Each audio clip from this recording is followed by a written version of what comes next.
First order, I think, after roll call would be the approval of minutes. Do we have, I wasn't here for the last meeting. Well, do we have a motion? Have they been circulated? I thought I saw them circulated. I have some changes. Do So you want, should do we- you want to put them on the floor before? That's what I was thinking. So I have a motion to, I will move to Suzanne moves to accept. accept the minutes. And a second, I'll second. Charlie. And discussion. Sounds like Suzanne has something to discuss. So I went through this pretty carefully, so I do have a warrant. It's never a good thing when I put online, therefore I use what is Google's equivalent of Microsoft tracking. So I am suggesting the following. Under item number 2, 2020 budget presentations, letter B, the last sentence is, the part-time employees, however, do not get benefits or are part of the state system.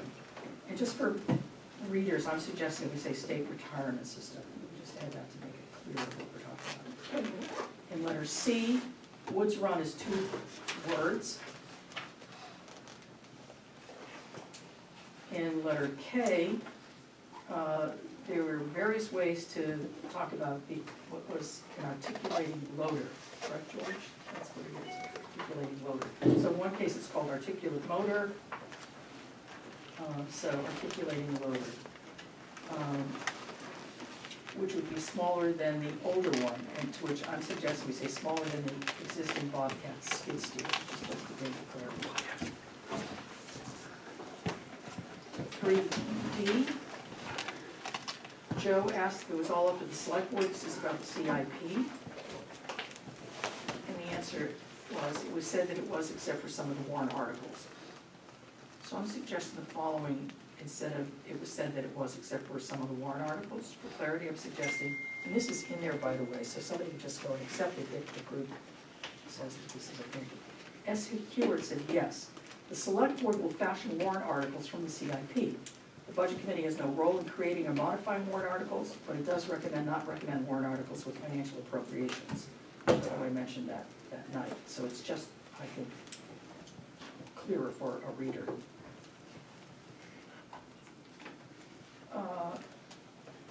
4, on the water and sewer request for emergency expenditures, A, talks about the rule, and the commissioner who was speaking, I don't know if it was Bob or Vern, said this is an aesthetics rule, not a safety rule, and I thought it would be, again, helpful for readers to include that. It was an aesthetics rule, not a safety rule. In letter N, Angela Matthews abstained, not obtained. And it says the overall vote was a no. And of course, everyone looking at this sees that there are more yeses than nos. And so what I said at the time, which I'll go through again later on, according to S. Heward, a majority of the budget committee, or 7 votes, is needed to authorize emergency expenditures. Therefore, the vote failed. That's it. And these are all in red line. They're all in red So line on on the draft. Yes. So does anybody have any issues or concerns, those clarifications, they all sound, I wasn't here, so. They're all exactly what was Okay. mentioned. Any other discussion on the minutes? Have a vote to, well, should we Remove, put them forward again as revised? I will move to authorize, accept, or whatever as As per my revised. revisions. Second. Denise? And I'm sorry, Emily, I just heard it come from that direction. Any more discussion? All in favor, say aye. Aye. Any opposed? And I abstain because I was not here. That was the easy one. So next we're moving on to the budget presentations. And first want to apologize to Mark. Mark's first to cemetery. Didn't find out about presenting today ahead of time. And so, I don't think so. I think just miscommunication.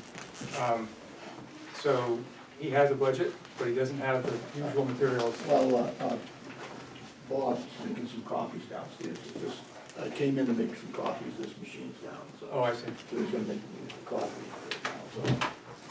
Okay, so while we're waiting, does I've anybody need a copy of the whole budget, which is gonna have the departments in there?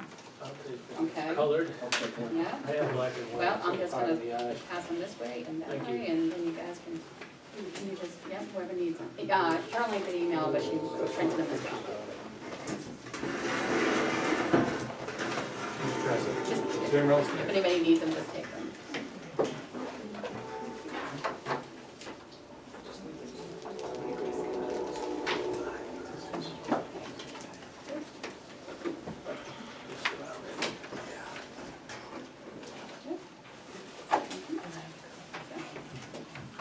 Is the cemetery budget in the, It's only as a lump sum, as a line? yeah. Yeah, my proposed budget for 2020 is,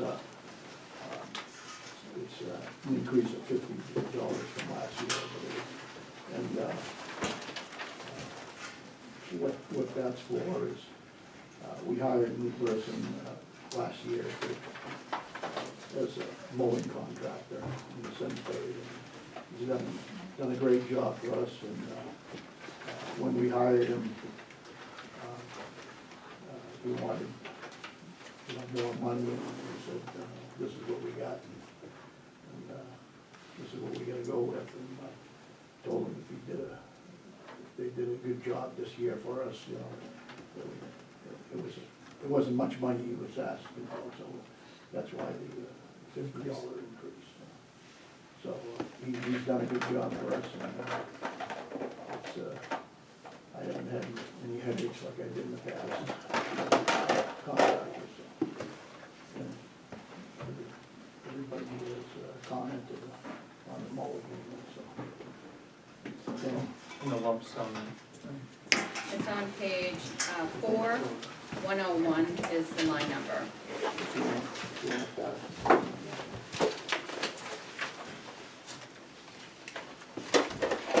What was it for last year? I'm sorry, last year's budget? 18, I think it was 18. 19, well, Page 19, seven. well, 19 will be what you're comparing it to for 2011. Yes, but I mean, Oh, 18's budget, approved appropriations was 14010. No, I'm sorry. Yeah, 18. Yeah, 1801, 001, yeah.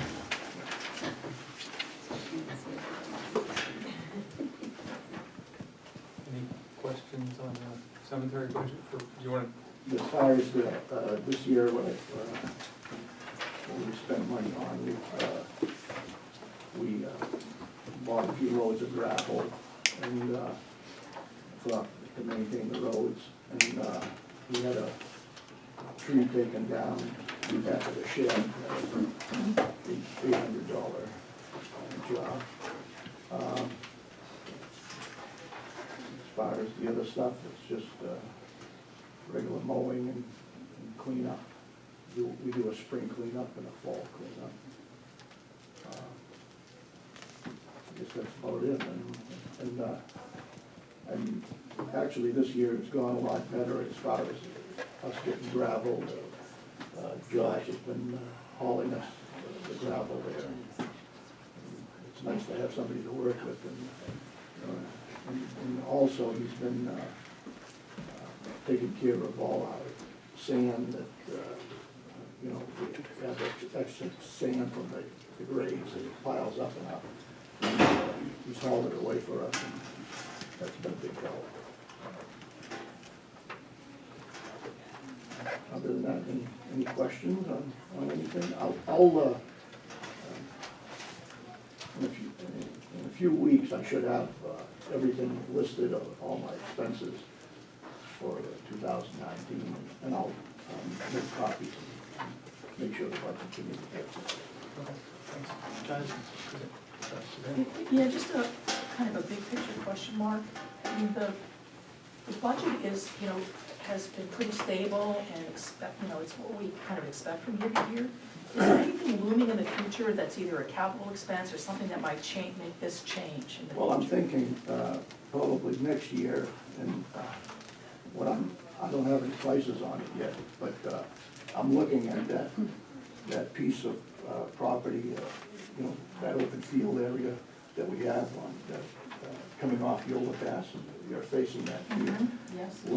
We'd like to have a surveyor come in and, you know, lay out a whole cemetery plot, because we're starting to run out of, we have a cremation area, which we just started selling graves in that cremation area. But as far as an area for full burials or stuff, we're starting to get, So that's already owned by the cemetery? yeah. I see. You see, So- a survey and layout might be coming up in the next year. Right, have a surveyor lay it out, put it all on paper, and then we can start selling lots there. You know, it won't be for a while, but I mean, we still have some areas that we can go. You know, you get, we're selling all out of one area now, but it's getting down to, you know, there's still some vacant lots all Sure. over the cemetery, but, you know, people, you know, they usually wanna go in the area that's, you know, wide open, that we've been selling out of. Joe, you have a question? Yes, how, is any of this offset by revenue? You know, you sell new plots or? And, yeah, we sell plots, and, like say we sell a grave, $350 per grave. Half of that, money goes into a trust fund for that grave, which would be $175. The other $175 the town gets, so. But it goes into the general fund of the town then? Yeah, I imagine that's where it goes, yeah. Okay. And as far as there's perpetual care on a lot of the graves in the cemetery, but then there's some that, a lot of years ago, that they didn't put perpetual care on. So, the problem we've had for the last, I don't know, maybe 4 or 5 years is we're not getting enough interest money out of the trust fund. So what's been happening is Dana is, downstairs, in charge of the trust, but we've been going to the town and having the town pay the whole bill instead of pulling money out of the trust, because it's not making up enough. Years ago it did, you know, and you could go to that, but now it's just not doing it. So we haven't been touching it, so, in the last few years, so. So is that in this operating budget, the money for perpetual care that you have to? No, but like say the Doe Cemetery cleanup, let's say, it's $175. There's plenty of money in the Doe Trust, okay, that's a small cemetery that's off of Sligo. So that's no problem. Dana will go to that Doe Cemetery Trust and pull out that $175 a year. That's not a problem. But in the Newtown, Moldtown Trust, it's just not there. But what you're saying is Is it represented in your budget, that expense that's not covered by the trust fund, that? no, it's not. Usually when I give you all the other information, which I will, it usually says, you know, how much comes out of perpetual care and how much the town is supposed to put in. But nothing is coming out of perpetual care. Right. So But I list how much should be, you know. yeah, so I get that. Yeah. What I'm curious about is that other part that the town is paying, is that represented in the operating budget anywhere? If it's, No, it's all in here. You're already paying it up front anyway. it is here? Yes, Okay, yeah, that's, yeah. sorry, This is what the perpetual care is supposed to pay for. parts of all of this. Part of the 14,000 and the 2,000. Okay, right. Okay. Thank you, But sorry. the town can pay in the whole Right, 16,000, got plus everything else. Any other questions for? How much is in the trust, just by? Oh, God, roughly? I think it was something like 120,000, something like that, if I remember right, in the new town one. I'm not sure about the old town one, no. I can get you that figure, I don't have it up front. And I know I believe it's through Citizens Bank, I don't know if he's bound to, he's gonna invest it a certain way, right? Yeah, I don't know all the cemetery records, I don't know. but yeah, it's in Citizens. I know, Office. I know that there are cemetery associations, I think, have different rules than the town cemetery, I believe.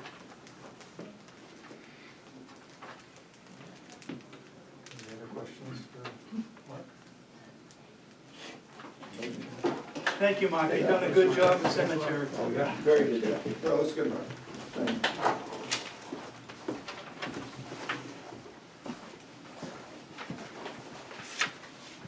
Okay, Ed, are we gonna present the transfer station? Pam?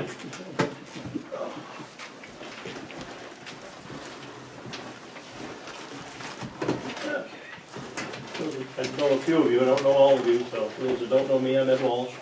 I manage the transfer station as well as work on highway. Page 7 of the budgets if you want. Thank you. Well, 3.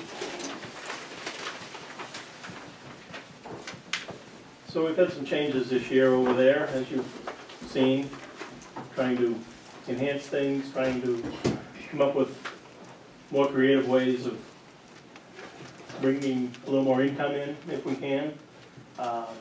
It's been challenging throughout the whole United States, basically.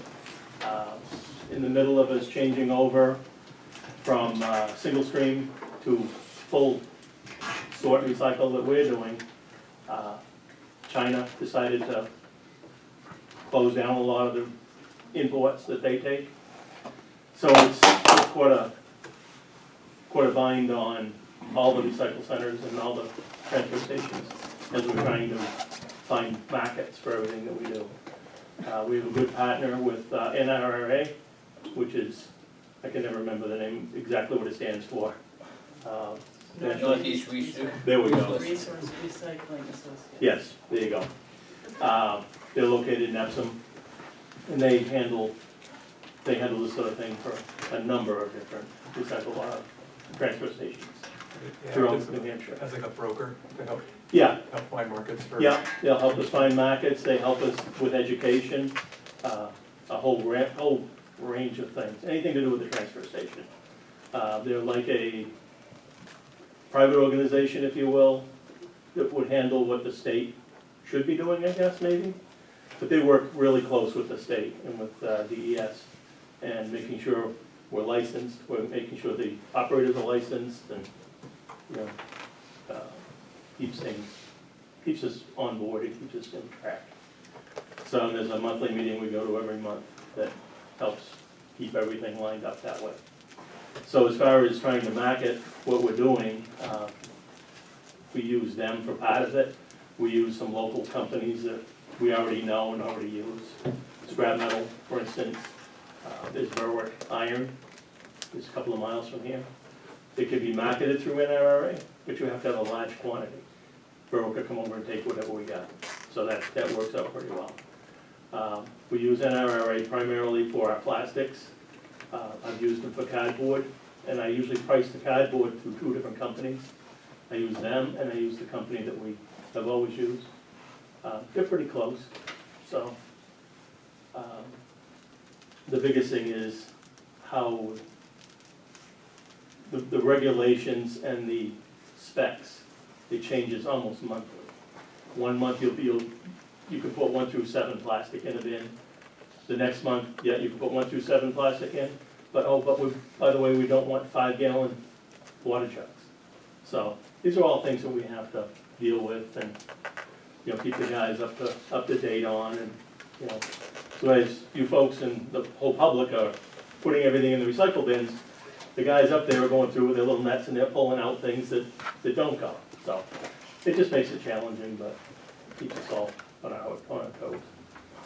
So, so last year we changed from the single source, from the single source to the full separation. We bought a baler, about a year ago to bale the plastic and the aluminum, and that's working out quite well. We shipped out our first load of plastic, took about 10 months to come up with enough to make a load of baled plastic to ship out. It was 23,000 pounds, does that sound right? Roughly 23,000 pounds of plastic that we shipped out, and that was, like I say, 10 months worth. I haven't seen the revenue, there probably is no revenue from it, but there is some revenue coming in from it. It's not huge, but what it did was it took that amount of weight out of our MSW, out of our regular trash. So rather than paying $68.50 a ton to get rid of it, even if it's a wash, it's a plus.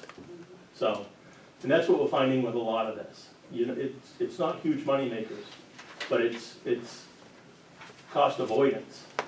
We don't, we end up not having to pay. So,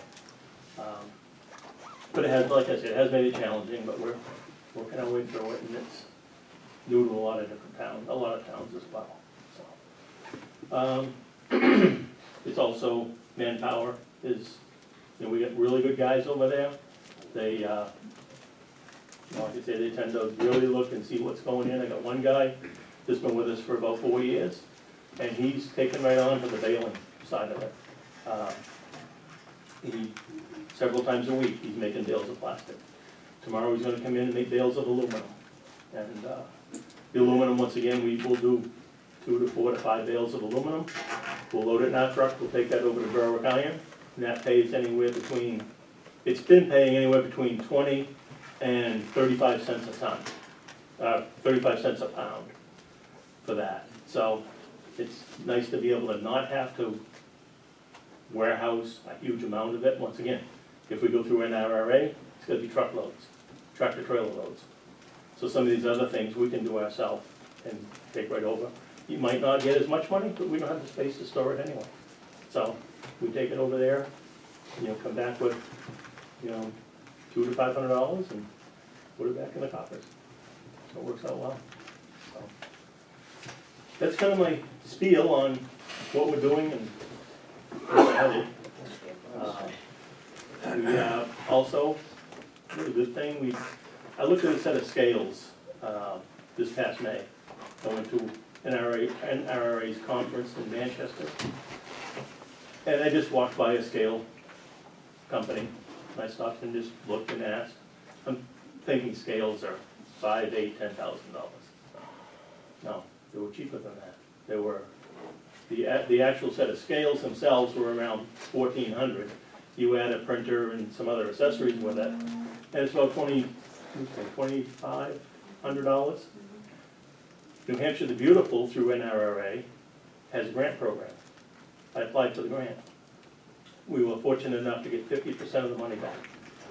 So, we haven't received scales yet. They've been ordered. Thank you to the select board for going ahead with that and authorizing the purchase. And that way we're gonna know exactly what we're shipping out. Because right now we're up to the trucking companies. When they come and get a load of cardboard, they'll take it and they'll weigh it. I'm hoping they're honest. We don't have a way of knowing. So now we're gonna have a set of scales. It'll weigh up to 5,000 pounds. A bale weighs roughly 1,000 pounds. So we'll be able to know now exactly what we're shipping out, both in aluminum, anything that we bale. So that'll be a big plus. Hopefully down the road, if it works out, we want to maybe change the way that we're doing the demo. Right now we charge by the pickup truckload, which is, one person will look at it and say it's worth $35. Another person may look at it and say it's worth $45. If we change and we do it by weight, it's gonna be even. You're gonna pay the same amount, you're gonna pay a per pound, and we'll calculate that number based on what our containers will hold, what we typically ship out. So we'll have a number that is fair and will be, hopefully, it will be covering what we're shipping out as far as demo and construction debris and things like that. So just more little changes that we're looking at and trying to make things more even and cover what we're trying to do. And it's about where we are. So I guess that brings us down to the budget. Are you going to present the budget, or Charlie, do you have a question you want to ask before you? I got a question on the attendance. Sure, When you came in to see the select board, didn't you ask for 3%? I probably did. Yes, I thought you did, Yeah. it only shows 2 here. Yeah. Is this the selectmen budget or your budget? It's what the selectmen's put Well, the one forward. you're looking at Yeah. is the selectmen's Yeah. budget.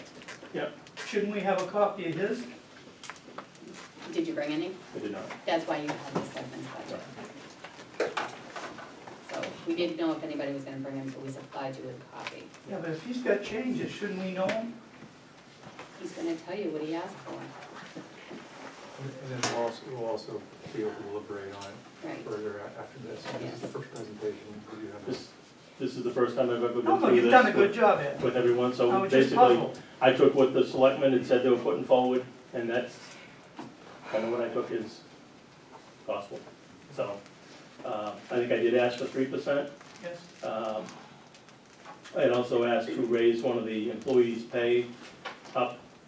Right now, the rate of pay is, the stat is $11 an hour, which is, frankly, it's low. Berwick just advertised for an attendant, a new attendant over there that they're looking to hire, and it was $13.25 was their starting fee, starting rate, and we're starting at 11. So, I was hoping to get one of my attendants up to the low starting rate of the highway department here in town, which is 14 and a quarter. Yeah, right in that realm. That's the person that's been here for 4 years and does the bailing and whatnot. And he also bounces back and forth between highway if we need him on his days off. So we wanted to try to even that out. It didn't sound logical that if you're working transfer station, you're at one rate, and if you're working highway, you're at another for that particular person. But, talking to the selectmen and whatnot, they have agreed to maybe bring him up to 12, and that's what was put forward. So, we haven't lost anybody because of pay, but I don't want to lose anybody because of pay, we got some great guys. So anyway, down to the budget. We've got, I think I budgeted for 3 full-time attendants and 1 part-time. That's what we've typically had over the last few years. We're down 1 person right now. We haven't added, we lost 1 person about a year ago, and I haven't added anybody back in yet. Just because we're trying to work through the budget. The budget that was put in last year, that we're working off of right now, is kind of an inherited budget for me.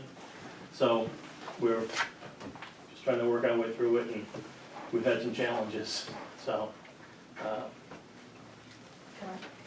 I ask a question, maybe we won't go to the end, what's the? How would you like to do it, Ed? Would you? I just assume do it as we go if you want, if that's okay. Can you explain the comment in that line about attendance that says 2 hours per week failing? Yes, yeah, there is money in that line. The attendants work 16 hours a week as a rule, the full-time, part-time attendants. They're all part-time if you will, but their regular work week is 16 hours. Now, to bale the aluminum, to bale the plastic and whatnot, we can't really bale while we're open. It makes it very difficult. We don't have the manpower to do it that way. And frankly, it's a little dangerous to be running the skid steer around, because you folks have probably been up there, so you know where you put your material, as far as your aluminum and your plastic. On the lower side of that, we open the doors, and the baler's right there, but you have to run a skid steer in there with a bucket, pick it out, put it in the baler and make the bales. I just assume not have them run around with a skid steer while we're open, while cars are coming in through. And people aren't walking around down there, but it's just not a safe way to do it. So what we do is we bring one person in while we're closed, and that's what that is, to cover that. Anything else on that? So you have 1 person by themselves working? One person can do the bailing. Is it a dangerous job No. when he hurts himself, is nobody in it? No, we're right around anyway usually. And most of the time, it's one of these people are there, and usually myself, Okay, so, yeah. It's very rarely that there's one person got it, all by themselves, we're right in the area, got it. so, yep. Yep, so that's what we have there, the payroll taxes and whatnot are what they are. I assume you wanna go line by line down through this? Okay, sure. Yeah, conference and dues is the next one. There's, as you see, a significant increase in that, but we also have a lot of training that needs to be done. Each attendant has to have a operator's license from the state of New Hampshire. They get the initial license, which is an 8-hour course, pass the test at the end. And then after that, every year, they have to have 3 credits in order to keep the license, which virtually is 3 hours. So we have to pay them to go to that. We have to, most of those are not, doesn't cost anything to go, but we have to, pay the guy to go. Like today, we took one of our part-time guys, George and I went, along with one of the part-time guys, went to the NRRA monthly meeting. We were there for, you're gonna kill 4 hours by the time you go up, you just go to the meeting, you come back. So that helps to cover that cost, for those. Like I said, I've got it in there so we have enough to do the full amount of people that we have. There's also a conference once a year in Manchester. I go to that, and I like to take one person with me every year, and every year I take a different person. And that's an all-day course.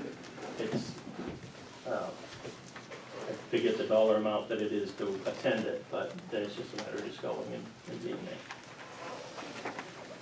So that's where you see it says training for 6 people. George is also a licensed attendant up there too.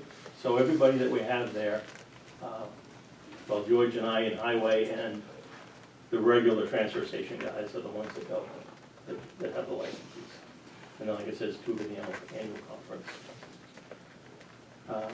Safety and, or health and safety, no change there. That's primarily for boots, for our safety shoes and anything else that we need safety-wise, gloves.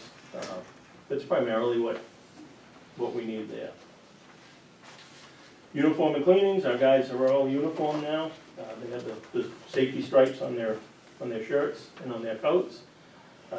It's roughly, it's pretty darn close to being the 50-50 with the highway. So that's what that number is on that one. Supplies. Boxes for the fluorescent light bulbs, for the regular light bulbs, the mixed paper, and the baling wire. The wire is an 11 gauge wire. It's roughly 20 feet long. We use that to wrap the bales and keep them all together. The mixed paper that you see in the cardboard building, that box, we buy those used.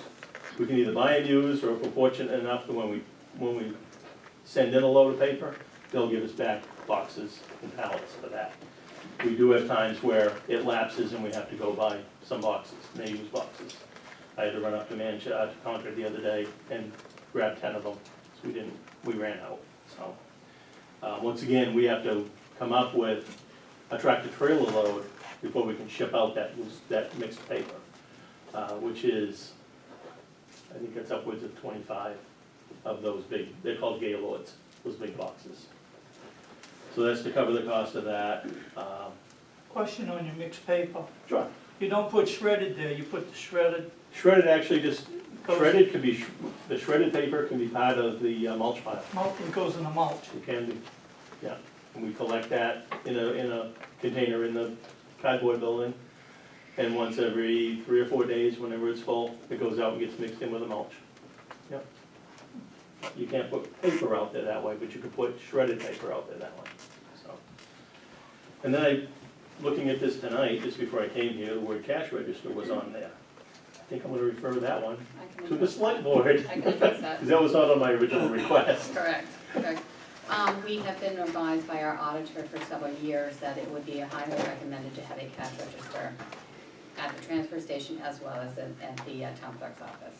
It's a locked, controlled, and I believe it also can give a ticket receipt, which also is highly encouraged, so we decided that this is the year that we're gonna do it.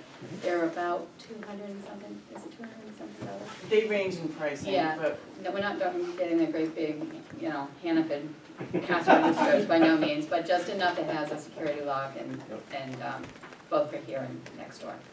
Yep, I like the idea. Yeah. I mean, tonight really is the first time I talked to Caroline about that wording, and she'd said that, and I do like the idea. Right now, you come in, you give us a $20 bill for $20 worth of debris to dispose of, it goes in a cash box, a handwritten receipt is done, the receipt is two-part. One goes in with the cash, one goes in just an envelope that we keep, or if the individual needs a receipt, they'll get that. Then we have a ledger sheet that we also use internally, that we double track it with. And then, my attendant that does the cardboard primarily runs that part of it. We very rarely ever have one of the other individuals come down and work that. That would only be if he's out sick, I'm in there doing it. So, I wanna get one other individual trained on it, as far as looking at the material in the trucks or the pickups or whatever it may be, and be able to do that. And I have one that is very capable of doing that, but haven't been able to work him into it yet, so. But there is checks and balances that we use right now. On a regular typical week, the individual that runs that cardboard building, he's typically there for the 16-hour shift. Every Monday morning is when we count the money. And the envelope is left in a locked box, a little locked safe, in the highway department building in our office. I'll take out the envelope, I'll sit there Monday morning, I'll count the receipts, I'll count the cash. And 99.9% of the time it balances. There's always the one time it doesn't. I check with him, he'll go back through his receipts over there and his ledger sheet, come up with the reason why, and we balance it. So, and usually it's a case of a busy Saturday, he runs in with the $20 bill, he sticks it under the cash box, gets busy and does something, at the end of the day, he pulls it out, puts it in the envelope, there's no receipt for it. So we'll catch it at that point. And he's like, oh, yeah, I know what that is, I had 3 customers that came in, and let's balance out, so. Because not everybody gets a receipt. No, you really don't get one unless you ask. yeah. Yeah, I mean, everybody can get one if they Oh, want one. yeah, I've got It's receipts. very easy. Yeah. You know, he has to write out a receipt Yeah. anyway, it's a duplicate, so it's very simple to take it out and hand it, so, yep. So, but, and you, most likely we get the original, so the copy goes in with the cash at that point, so, yep. So let's go say, a cash register would not be a bad thing, you know, I think it would really, and I'd like the idea of one that would actually keep a tally of what we're doing, so. The scales that we bought does have a printer on it, which will print out the weight. And on that, then we'll write down on that what the dollar amount would be, and that would in essence be the receipt, so, yep. Okay, so that's, yeah, so that number is up a little bit from what I had put in, but for the cash register, it's great. The telephone, we were able to do away with that, we don't need that over there. We had a portable over there that works from highway, so we were able to save some money there. And everybody that works there has a cell phone, so it's almost redundant to have a phone over there.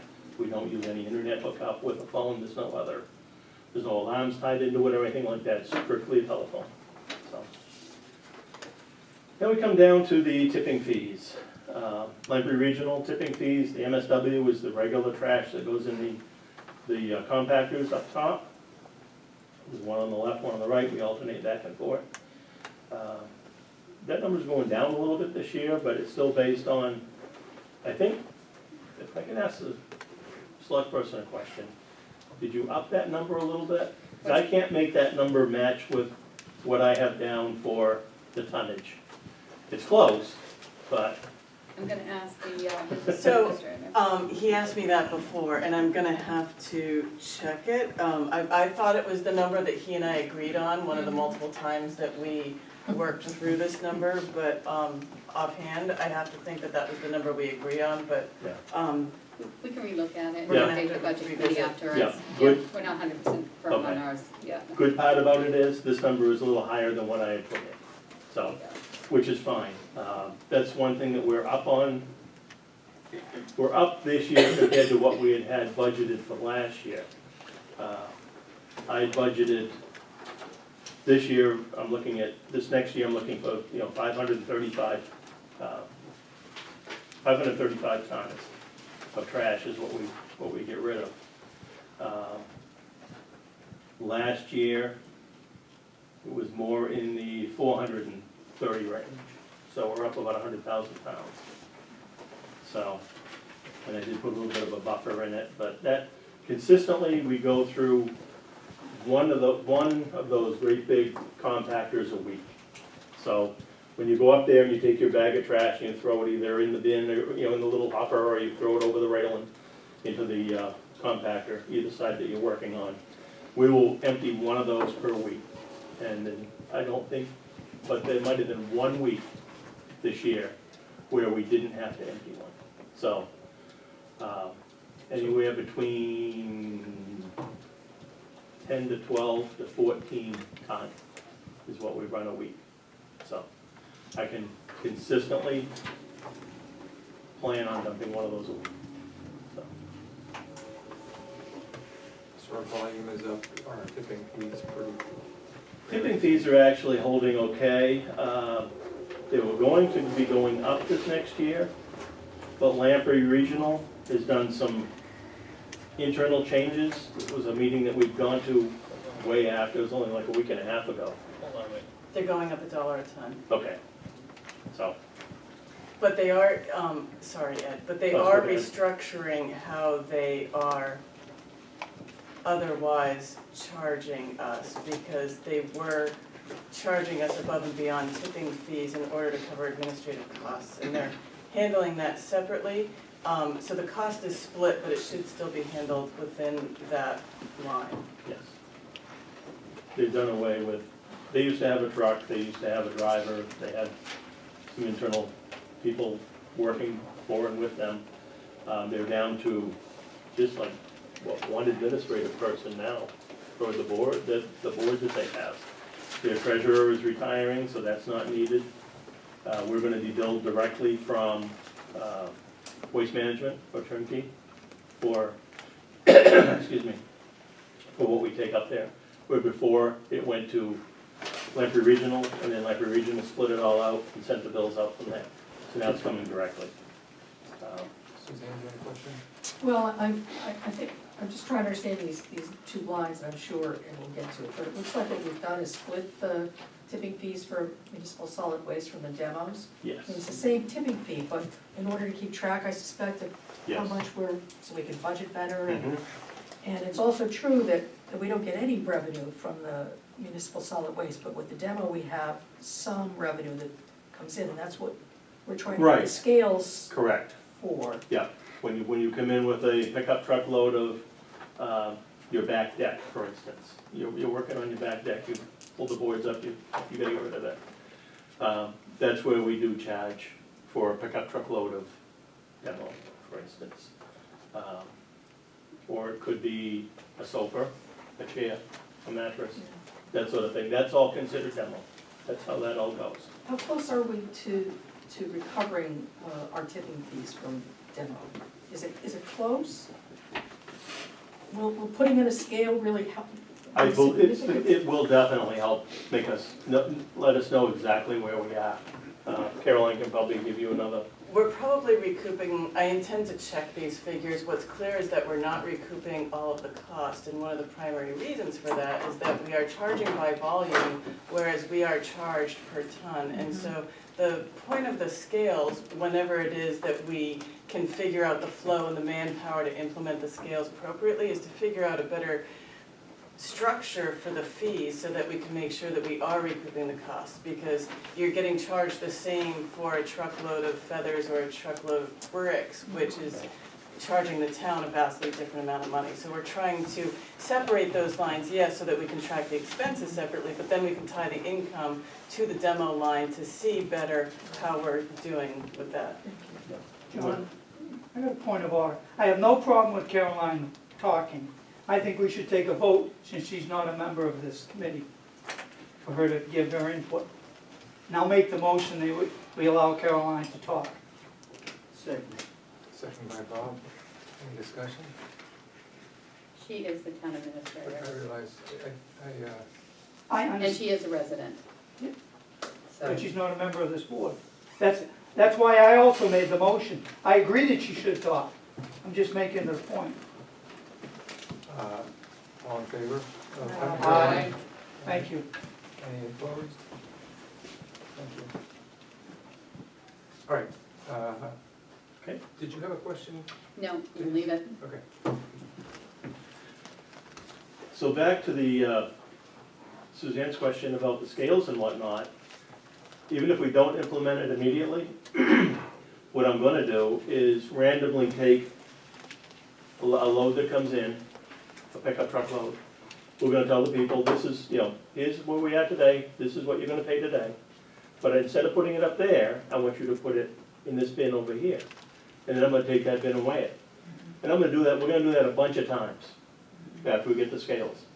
And that will tell us, okay, if we charged, pick a number, 10 cents a pound, which is a number that we kind of calculated out, but I want to refine that. But, so if we take 10 cents a pound, multiply it by what they put in that bin, see how close that number is to the $35 that we charged them to get rid of it. So, we'll be able to know. Also, what does a mattress weigh? What does a couch weigh? Once again, we're gonna run through all that, and we may be, we'll be revising our fee schedule based on that. I don't see us putting everything that goes in the demo bins through the scales. For instance, couches, overstuffed chairs, things like that. We're gonna know an average of what that weighs. So every single one of those won't have to be weighed. A queen size mattress is gonna be, 85 pounds. It might be 83 pounds, it might be 92 pounds. But we'll at least have a lot better handle on what we're charging to get rid of that. And once again, we pay by the weight, so it's not volume, but where the volume part of it comes in is our transportation costs. Whether we take a truckload of mattresses up there that might weigh 1,000 pounds, or we take a truckload of demo, which might weigh 4 tons. So that number stays constant every time they pick it up. It's the same exact number. So in the MSW, that's where we sit with that. The demo, as Susanna pointed out, we have split that out. I think in the past, that's been all part of one number, but we need to know what we're paying, what we need for money to get rid of that, and where we need to charge appropriately. So that's why that's on its own line now.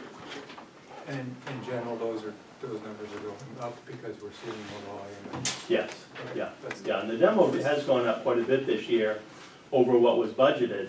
And in talking to the girls in the front office, the town of Rollinsford had, I think she said 40, I think Kate said 45 houses sold this year. Now, as you know, if you live in your house any length of time, you're not moving everything you have in your house. So there's a lot of clean out. So, and we've seen that. We've seen a lot of garden furniture, old books, old magazines, old, anything you can imagine you'd have in your house if you lived there, Sure. past 10, 15 years. So that has, when she told me that, it's like, that makes a lot of sense. So, yeah. So, I know there's one particular home in town here that sold. Sorry, Ed, we've got like Oh, sure. quite a bit Okay. more We'll coming move after on. you, and so let's Okay. stick to the Yep, budget. no stories. Yeah, Thanks. Demo hauling, that number is up, but once again, it's, I estimate 1.5 demos per week. We have 2 bins. And that number is worked out pretty well. So it's, so there's 1.5, I figure, per week on an average for the year, and 1 MSW per week. Plastics and mixed paper, that's recycle hauling, that's just to have that hauled off when we sell it or have to pay to have it shipped out. Next line down, equipment, that was up to $33.50. That actually could be decreased by the $1,600 because we did buy the scales. So that's not a number that we need for next year. Disposal of metal, tires, et cetera. The metal part of it, we actually get paid for, so that wording can be wiped off of there, but it's Freon when we have the appliances pumped out, tires, electronics, bulbs, that sort of thing. We did change the way we did the appliances. Rather than have the whole appliance taken, we pay $8 per appliance to have the Freon pumped out of it. Then we take the refrigerator or air conditioner, whichever it is, it becomes scrap metal. So, it's a plus. So you're adding a line item, but you're recovering more on the, Yes. you're not paying as much to get rid of it, so. We were it paying washes out. $15 to get rid of a refrigerator. Yep. Now we pay $8 and we get to keep the scrap metal. Oh, that's great. So, and it's just little things like that that's worked out, so. Lamprey waste, the closure fee, same thing, $800, that's been the same all the way through. Brush chipping, we have been successful this year in burning all our brush, and it is strictly brush, it's not demo wood, it's nothing like that, it is strictly fallen tree, brush, anything on that, anything that grows naturally is put in that line. And that's worked out well. Hazardous waste disposal,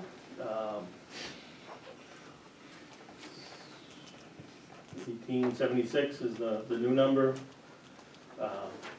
What it costs to do it through working with Dover.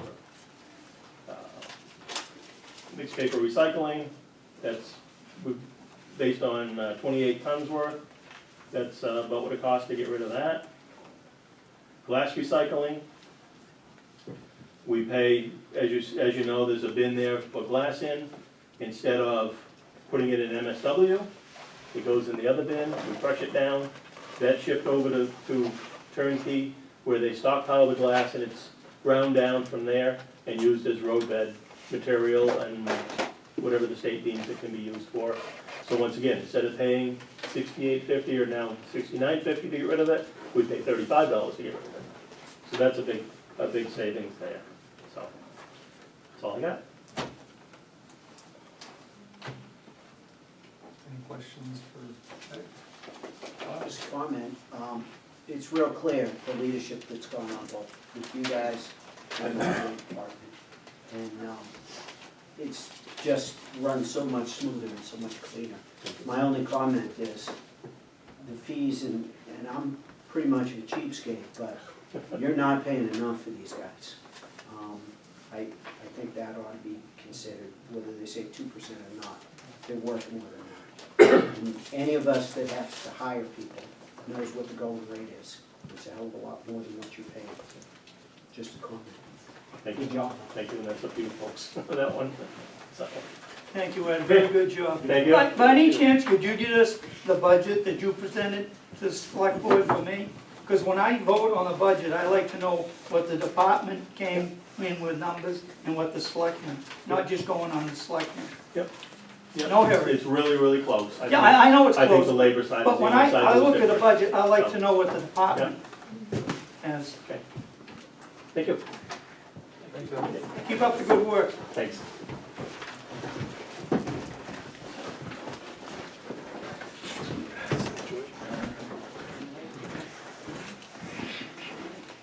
Next up, police department next. Police, so Bob, are you? So I couldn't hear you back there. Good evening. It seems like every year the security gets bigger and bigger. Not supposed to. Are you saying we're putting on weight? Maybe Well, no. I see the more people at the table anyway. Fewer tables, so it's more crowded. It's the extra pay. Take and pass it around, please. Generally speaking, my budget is almost identical to what the selectmen have presented. There are 2 line items in my proposal that are different from the select board, and we can certainly discuss that. Anybody has a question? Just a quick review, page 1 is the proposed police department. Page 2 was the proposed animal control, emergency management, and capital improvement plan for the police. Page 3 is the explanation for all the changes for above. And page 4, I've attached a police chief salary comparison chart for you folks to review. Okay, well, we'll start with the easy item, equipment. I've requested $6,000 be added to our equipment line item so we can replace an in-cruiser camera. The one that's currently in Cruiser 74 was originally installed in 2005 and is beginning to act up on us now. The microphone, the external microphone that the officers carry no longer works. I received a quote today from WatchGuard, and the microphone alone is $800. So, we're requesting to replace that unit in 2020, and that will complete the upgrade to all 4 cars. The court witness fees, we're removing $500 from that line item altogether and moving that to overtime, so it's a 0% change for anything. And the reason we're doing that is the state no longer pays for the police officers to testify at trials, so we're now paying our officers overtime to attend court for the trials. Okay. So that gets to the salaries. We'll start with the full-time. I propose 3%, the select board has proposed 2%. You know, again, you know, we're trying to slowly get our officers up to what we're working against. You know, the last officer that we hired that just recently graduated the academy, it actually took us 5.5 years to get someone to fill that position. He was the 4th officer in 5 years to finally complete that position, and part of it was because, at least with one officer, was the pay. He went to the academy, his 3rd week in the academy, he got his paycheck, and then quit. Another officer did 3 weeks of training with us and quit. And the 1st officer had an injury at the academy, and so that's why it took us to the 4th one. But it takes us, you know, to hire a police officer and get him on the road by himself, it's a year and just a little over a year in process. So, you know, we're already behind the 8 ball when we lose somebody. So my plan here is hopefully that we slowly get the folks up to where they should be. Just to give you a quick rundown, the lieutenant has 9 years of service with the police, well, 18 years with the town and a year and a half with Milton prior to coming here. His current rate is $30.81. The average for a 19-year employee, a 19-year service lieutenant is $38.68 in the state of New Hampshire. A sergeant with 4 years as a sergeant, we're currently paying our sergeant $23.75. The average is $26.06. A 2-year patrol officer, the average in the state is $24.06. And we're paying $22.22. So even though in the last couple of years, the town has been generous and we did a pay adjustment for the lieutenant, this year, we did a pay adjustment from the sergeant on down for all the full-time staff. They all get a pay rate, or adjustment, I should say, between $6,000 and $7,000, depending on their position. And we were able to do it by keeping within the police budget, so it did not cost the town any extra money to get those folks up to the $22.22. However, we are still a little bit behind the 8 ball when it comes to the state average. So just have that in mind for you folks when we decide this 2%, 3%. We also no longer give straight across the board pay raises to everybody, it's actually merit based. And I've yet to discuss with the select board how we're going to do that for 2020. You know, it'll be 1% across the board and 1% or 2% merit or what, but up until about 3 years ago, we used to give straight across the board pay raises, but now we do it on a merit-based system. Any questions on the? I got a question on salary. Yes. Okay, what does it cost to train a police officer to go through the academy? We're talking 16 weeks of his salary, and by the time they get back here, you're talking anywhere between 8 to 10 weeks riding with an FTO, field training officer.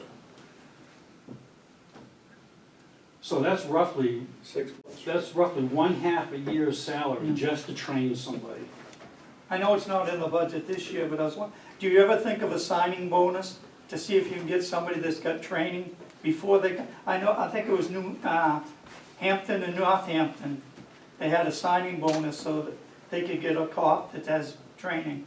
Well, how about we pay the folks here a little bit more money to keep them here as opposed to I agree with that, looking too. elsewhere? I agree with that. Do we believe it's just salary they're leaving, or is there other reasons? Well, one officer, Sergeant Stevens retired last year. I mean, room for advancement and stuff like that may be reasons why they leave. I mean, It what could if you be, were a but- sergeant for 7 years and they wanna become chief, they don't have no option, right? Well, no, not, Not not until I get pushed out the door, I You know, guess. but you see what I'm saying? But I do. So, But, I mean, we've lost some good officers, and part of it is because there's no room for advancement. I'm sure pay is Well- part of it, Well, but you gotta look at the whole big picture. That's well, what I I'm have, looking at. okay, and I have yet to have an officer tell me that they left because there was no upward mobility. 90% of the time it's because of pay, or they, because we're such a small department that, you know, they wanna work Monday through Friday during the daytime. It's just not gonna happen. You know, they're gonna be working weekends, nights, and holidays. So, With regard to the pay, I know everybody in this town always complains about this, but you and I have had this discussion for 20 years. This town is lucky to get anybody to work here. I know some of the people that you were trying to recruit a few years ago who would love to have come here. They're not gonna take a $20,000 pay cut to come from Billville. And the worst part is, you get these guys up to speed, which the chief is trying hard not to do. But by the time you get them up, it's 2 to 3 years before a cop is really solid in their job. 2 to 3 years. So you've got an investment. If they leave at the end of 3 years, you just lost all that time. And it's double salary because while that guy's in the academy, while he's out on the street, you have somebody else has to work overtime to cover that shift. So you're really paying 2 salaries for the first year pretty much. And if you can extend that out, you can get quite a bit out of that. But right now, Manchester PD just had a piece in the paper about 3 weeks ago, they're paying 80 grand a year. They can't get candidates. Right now, throughout the country, I don't care where you're at. You can be an LAPD or you can be a Rochester, Rollinsford, it doesn't matter. Only 1 to 1.5% of those people that apply ever make it through the program. How many candidates do you get per year? Slim, right? Well, usually, yes. Because part of the problem is they can't pass. Correct. You know, when you go through, explain to people that don't know what it takes by the time they fill it out, the background check, the polygraph. Well, yeah, there's a physical agility test, obviously, there's a written test, there's a, you meet with an enroll board, you meet with a select board, then there's the background investigation, you know, which can take a month or two, depending on, you know, where the individual lives. You know, then there's the time that you have to invest in purchasing all the equipment, getting the paperwork up to the police academy, and then the 16 weeks that they're gone.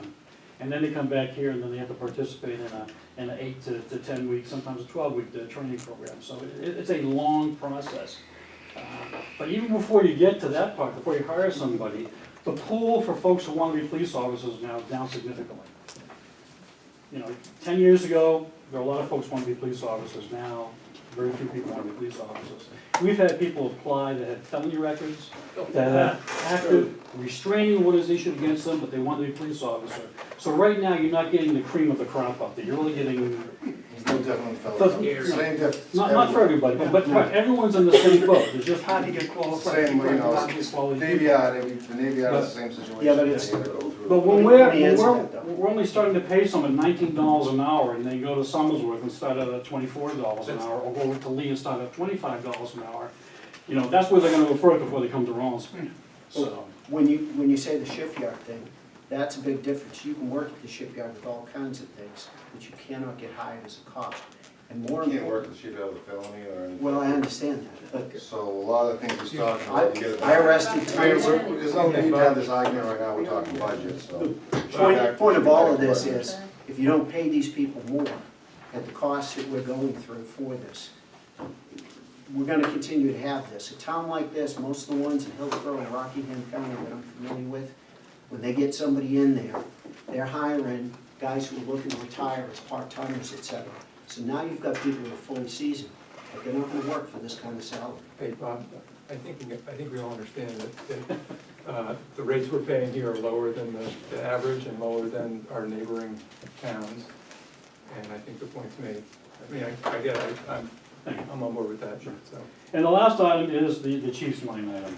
I know that the select board put in, I think it was a $5,000 cost adjustment. I had put in for $83.12. The reason I say is, if you look at page 4, I'm actually the longest serving police chief in Stratford County right now.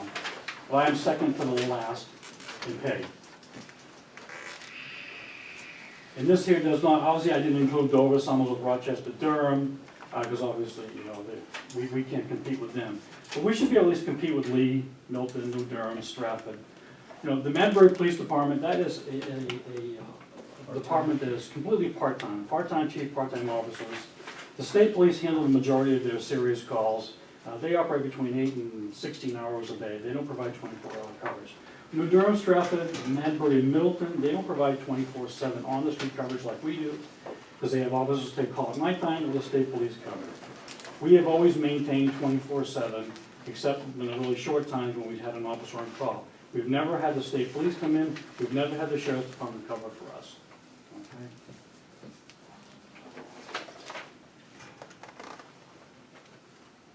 So the comparison, this is the 2019 rates, this is your current rate per hour that Correct. you have for Rollinsford. Correct. And some of these other ones, you know, their communities are on a July 1 to June 30 fiscal year, so some of them have gone up. But these numbers are as February 2019. You know, for those of you, just give you a little background, for those of you who don't know, in 2008, I became a part-time chief. Because at that point, we needed a fourth full-time police officer because of our activity. And the only way to get that fourth full-time police officer was if I went part-time, thus you didn't have to pay me any more benefits, and that money there was applied to that position. So since 2008, you have not paid me for vacation, you have not paid me for a holiday, even though I worked some, and you have not paid me any sick time since 2008. Okay. So, just keep that in mind if you would, please. Any questions on the police budget? Yes, I have one. Just on something like the contracted services, so that's like 115. The budget for 2019 is 40 grand, yet you spend 15 grand. But then we're saying the budget for 2020 is also 40 grand. Why wouldn't we drop that down to 30,000? Because the trend is showing we're not really needing that much. Because we were so short, contracted service, that's money that the contractors pay the town of Rollinsford to have a police officer work in detail, every source of that case would be. This year, we actually refused more out-of-town details, so we didn't have officers available to cover them, because one, we had an officer who was out with cancer for a while, we had the one officer in the academy, and we had one officer that had retired, and then one officer would quit back in December. So if 2020 happened to be a banner year for the town of Rollinsford working details, and we reduced that number, but we actually ended up spending $50,000 or $40,000 in contracted services, that money has to come out of some other line item. So it's better to have too much in that line item, but if we don't spend it, it just doesn't go anywhere. But you get paid for It's it when offset. you do. Right. By revenue. By revenue, yes. The town actually, we actually bill out more than what the officers are being paid. So the town does, you know, make a little bit of money for the, you know, the paperwork and the records and the bookkeeping and things like that.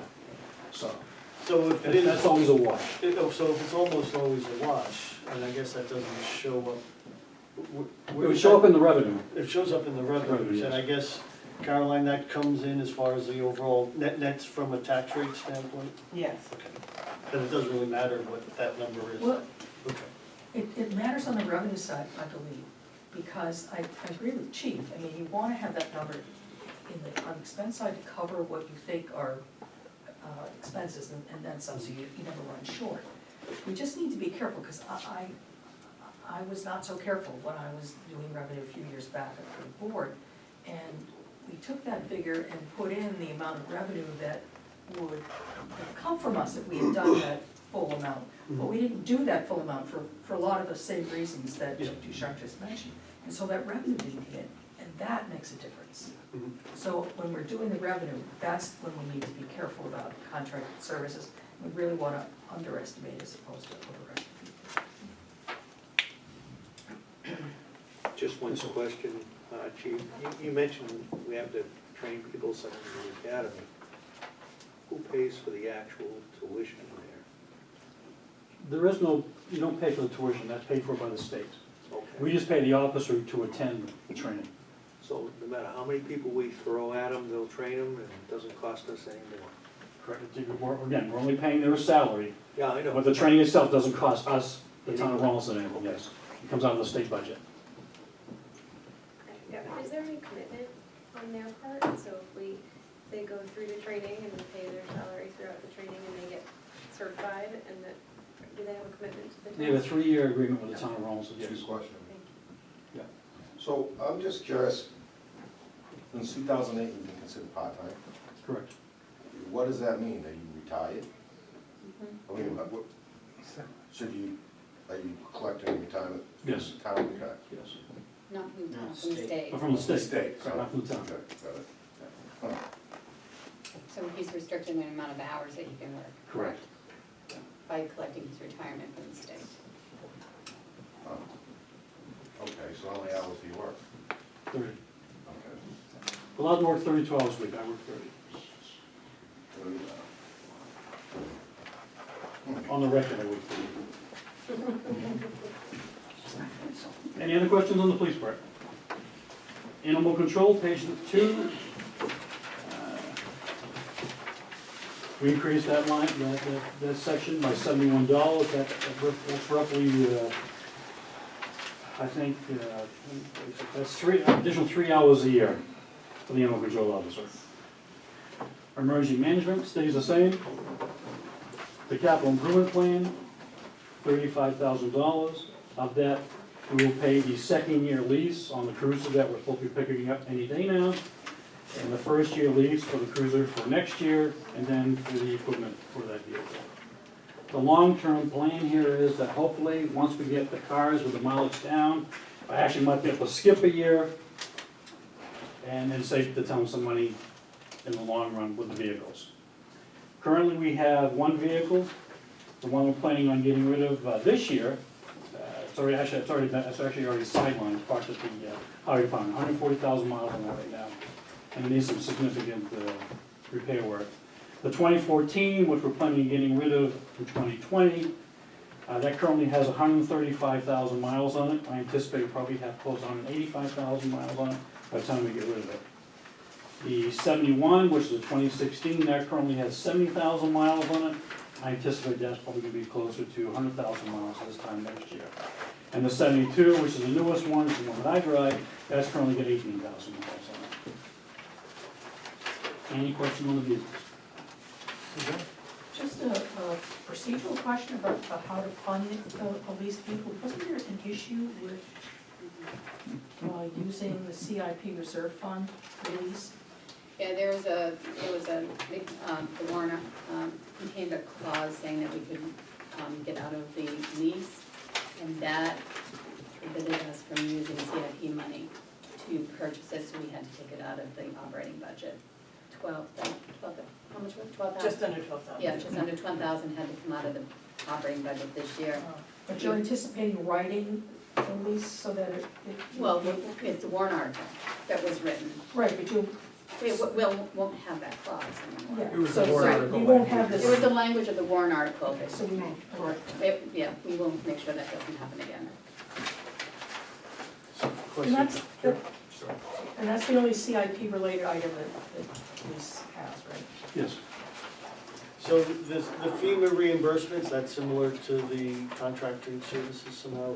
It's in the budget, but it's revenue that comes in from federal government, from FEMA? Correct. And what do we do with that here? You know, what does the police department do?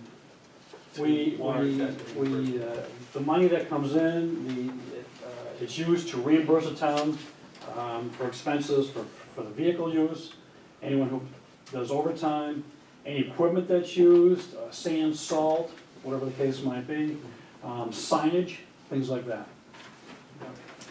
But just to make sure, you know, it's not a guarantee to have that funds, it's only, Correct. if he applies for it, we have to qualify for it, it has to be particular storm relation or something. Right, it It's has just to, not has something to, they has to get be every a year. declared storm by the federal government in order for us to receive any money. Yeah, So it's in the budget as part of, if something awful happens, we're budgeted for so it. we can collect Right. it, yeah. Yes.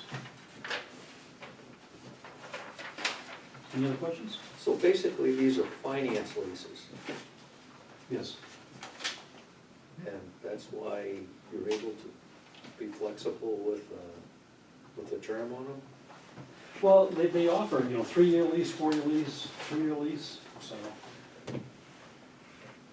So we're doing three. we've been doing 3-year leases.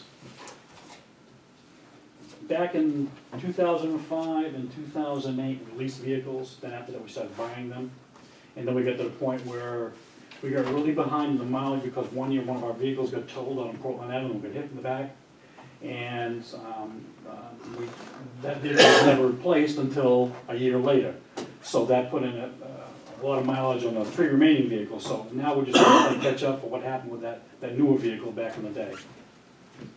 So it's easier to budget this way, It basically. is, yes. Yeah. As opposed to one, you purchase the vehicle, you get a big expense, next year you don't have one because you're not buying one, so this way it's even across the board. Any other questions for police? Right, thank you. Thank you, Bob.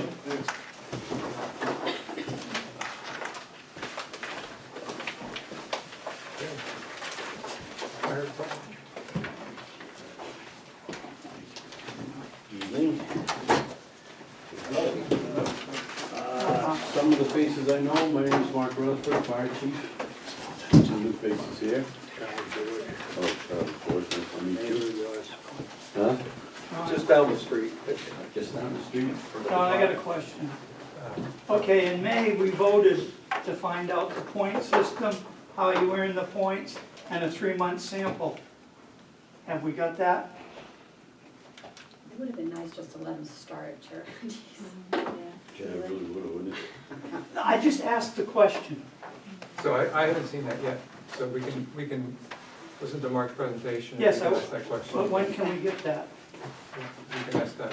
Okay. Well, I'm gonna answer that right off the bat.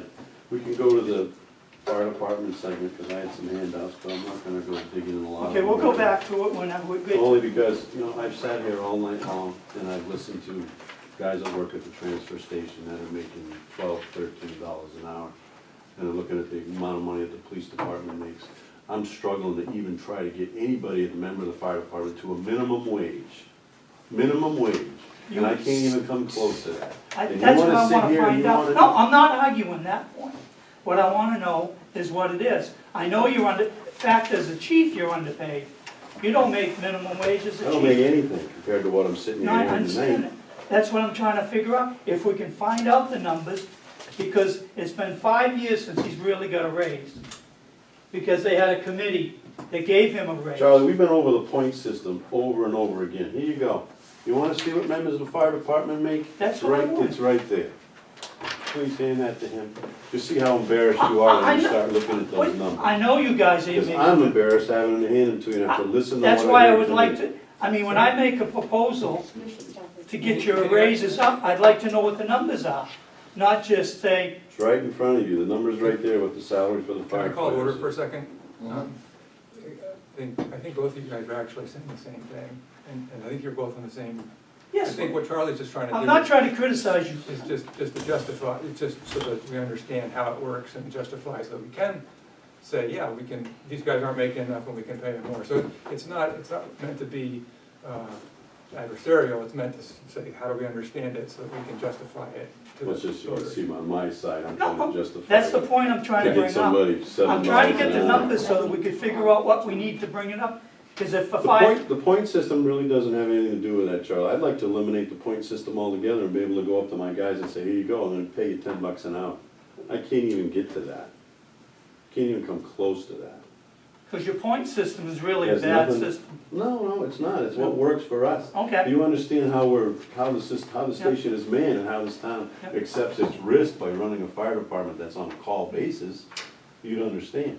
because now your point system is based on 1 through 6 for the Point first system- hour. So why don't we get started with the whole budget, let me Yeah. do the budget, and then we'll go Can we back to let one him, system. would Okay? you, can we let Mark at least present his budget and then he can ask questions? I agree. And this is totally wrong. There's only a few areas within the budget. The budget's basically available funded except for 4 different items, 5 different items I think that I have.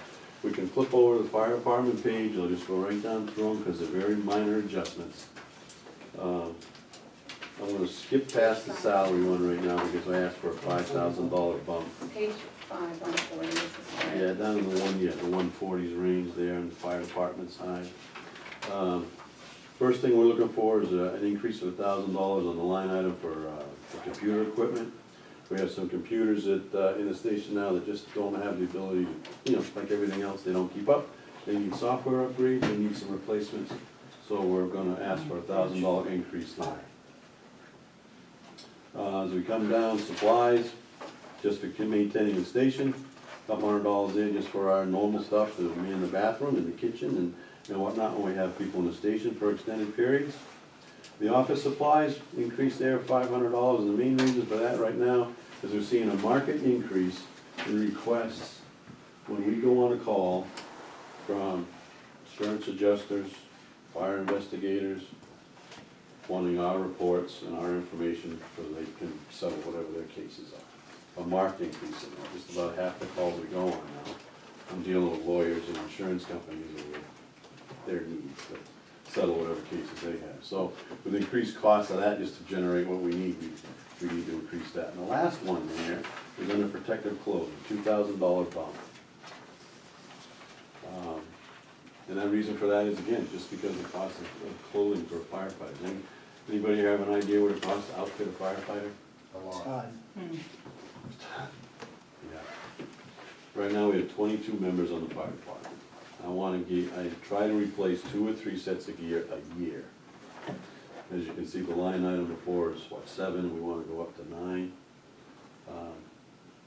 So I can keep that regular progression going. And that's just for turnout gear, that's not counting somebody's helmet, boot, gloves, and everything else that has to be involved, so. Do you have a total of what it costs to outfit somebody? Yeah. With everything that they need to have on their back, it's close to $7,000.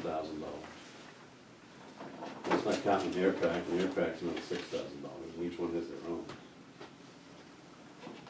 So the cost is exorbitant, it's actually. How many radios do you have now? Have you got any radios at least, on most of them? Radios, so this is a spin-off from last year. No, I'm wondering if you got them all finally. Yeah. You have? Good. Well, you came down actually, with one of the members that decided to Yeah. come down when we went through the station. Yeah. Did you want 15? Have you gotten at least 10 of them yet? Yes, Good. we have. Okay. To answer your question, as far as all the fire trucks, they've been upgraded, Good. all with brand-new mobiles. The base station within the firehouse has been upgraded, and the portables, we've received 12. Because I know that was one thing you had to really It consider. was huge because we couldn't talk to Most of that, so that's good. Yes, that's a major upgrade for us, right there, is our communication. That's gone from, stringing a wire to being as good as it can be. Good. So that's one approval we have. So those are the only things that I'm looking to ask for a little bit more of increase as far as the line items go in the fire department.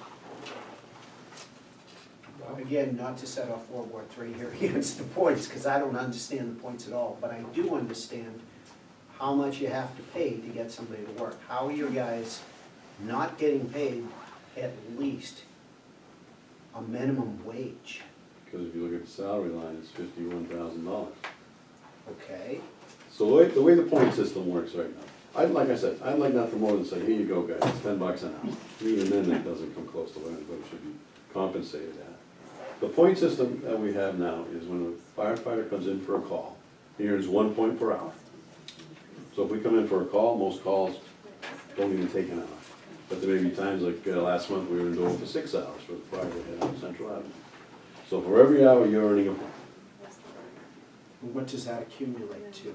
What happens is that $50,000 salary is divided quarterly, because that's how the members are paid. So we take that a quarter, it's $12,750 a quarter. So for all the calls that everybody comes in for, they sign a log sheet, and after that quarter, we take all those points and we put them together for one number. They're also paid for the monthly, one night of monthly training that they're required to be there for. But they're there every Monday too, though, aren't They they? are there every Monday, but they're not getting paid to be there. Okay. One night we have a training night and a meeting night, which will put another point per hour. They'll get 3 for those hours, 3 points because they're usually there from 6 to 9. Basically, and there's even times when I'll have guys, because I can't do it myself, there's not a single person within that fire station that does not have a full-time job. There is nobody that's 100% dedicated to take care of the needs of the fire department. I do as best as I can.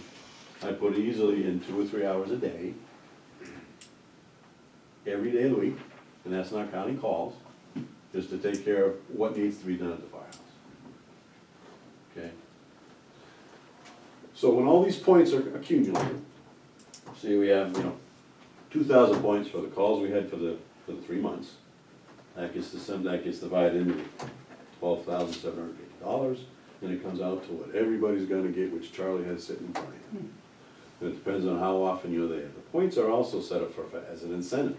You're not gonna get paid if you don't come in and participate, either in a call or the other things that you have to do around the station. So which, Can I look at the sheet too? Yeah, I got a couple of them. so follow up to that, Go ahead. again, I understand why you've got points, Yeah. but why the hell aren't we paying them $10 an hour? Because I pay more than that for unskilled helpers. Why are we not? Because there's not that money in the budget. So, silly question, you got $50,000 for points, right? $50,000 for a year. Right. Yeah. If that was hypothetically speaking, if that was $100,000, would that help? Oh, yeah. That would help That would help immensely. a lot, okay. Would help immensely. Because the thing is, I sit there and listen to Chief Ducharme talk about his people. It's the same thing that we, but understand one thing. We're a call fire department. When the phone goes off, members are asked to show up. They don't have to show up. That means whatever they're doing, whether it's Thanksgiving dinner, Christmas with their family, sleeping in the middle of the night when it's 10 below, roll out of bed, get in your car, drive to the firehouse, jump on a fire truck, go on a call. That's what these guys are asked to do on almost a daily basis for the amount of calls that we start to run. We are basically a training ground for our neighboring communities. What happens is we bring our folks in, we train them. To train a firefighter, to get him certified in firefighter level 1 and 2, is roughly 400 hours of schooling, 6 months. We get those people, we have them sign an agreement with us that they'll stay for 2 years, which really basically doesn't happen. So they stay with us, they're fully trained, but what they're doing is they're building a resume. They're with us, they go on calls, they show they're affiliated with the fire department, and because they are, we can get reduced costs on their training. We just had one member that we sent to the fire academy in Concord, which normally costs $6,300. In 3 months of training, he becomes certified. Because he's affiliated with the fire department, he's cut in half. So he finished his time, got himself certified. So he's with us, he's running calls. I have another guy that I can put in the Vernon building, because he's 100% fully certified. He's interviewed with Portsmouth already. He was in Dover last week for an interview. So he's on their list, he's not gonna be with us much longer. I have another member that was in Dover the other day and did not get another interview. He's going to Salem next week to interview. So we're a constant revolving door where we bring people in, we keep them for 2, 3, if we're lucky 4 years, and then they fly to Coop. Like a feeder system. That's what we are. I have a list on my desk of 80 names since I've been on the fire department that have gone through the Rollinsford Fire Department and are now permanent somewhere else. I use that as a recruitment tool and a retention tool. Most of the chiefs in the area, the chief meetings that I go to, and they have people that are looking to get in the fire service, it's just not something where you can just walk off the street and get hired anymore. There was a time when that would happen. Not anymore. You have to meet these minimum qualifications of being an EMT, have all your certifications, and anything extra is only gonna make you more marketable. They come to us for that. These neighboring chiefs will send these individuals to us. Because I'm not gonna say no. If I say no, I probably won't have anybody. okay? So we put them through, we work them through this stuff, we get them trained, we're viable for us for as long as we can have them, and then they move on. What do you think's an appropriate amount that you should have for salary for them? Appropriate number? Yeah. You mean as far as like an hourly wage? Yeah. Every fire department, the lowest paid fire department that starts anybody in the area around here is $14 an hour. That's the lowest rate. Everybody else is way up from it. Suzanne? Well, so again, trying to understand this, the $10,000 increase that's in this budget from 40, from whatever it is, to 56,000, would only bring people to New Hampshire state minimum wage? Is that, do we understand that correctly? I'm not even sure if that'll get us to this. No, it won't No. get us. You won't even get, No, Not with the number he's got. no. I don't think You it see, will. the thing is, the other thing you have to realize too, is 10 years ago, there was probably a dozen guys that lived in our community that responded to the fire station, and were there in a very quick amount of time. Right now, there's 5 people that are on the fire department that live in town, 5. Everybody has a full-time job. So, a lot of what I was trying to do and get to this point is, there's coming a point, it's coming very quickly, that the fire station is gonna need somebody there, at least daytime coverage. And if it's not somebody full-time that's sitting there as a firefighter, there needs to be a program, and I've been starting to work on this, that would put somebody on a call basis. Meaning that they're gonna be paid $50 a day, $100 a day, whatever we come up with. So that if there's a call, they can be in the station in 3 to 5 minutes to get the truck. Because there's times, it's not an enjoyable thing. Because I live with a stone's throw from the firehouse. The tones go off and I walk in and I don't know who's coming. I have no idea who's gonna show up. Does anybody here know what the national standard is when you're supposed to get a fire truck on the road and be on responding mode to an emergency? 6 minutes. No. 3 to 5 minutes is the national standard. Yeah, You're close, you're very Well, 6 close. is pretty high, I guess. You're very close. Is that for rural or city? That is a national standard. They don't differentiate between the two. We all know throughout New Hampshire, I do. they're And that's- way slower than that Yeah, one. oh yeah, if you go further north, they're lucky they have enough people to even man anything. I'm lucky because right now we have 20 people. So, we're managing very well what we have right now. But those numbers fluctuate, again, as guys are hired and go off to other fire departments. So, getting back to the point where I've been in the firehouse for 2 or 3 or 4 minutes by myself, hoping somebody else comes. And there's been times when I've got the fire truck gone by myself. Is that something that we should do? No. National standard on fire engine is three people. I can't wait any longer. It's getting to be 6 or 7 minutes, somebody's got an emergency, the fire truck needs to be on the road. So what I'm leading to into this is the fact that our daytime coverage is like rolling dice sometimes, because I don't know who's available. We have some members who work on local fire departments, they do shift work, so there's other days when they're off, so I kinda have an idea when they're available.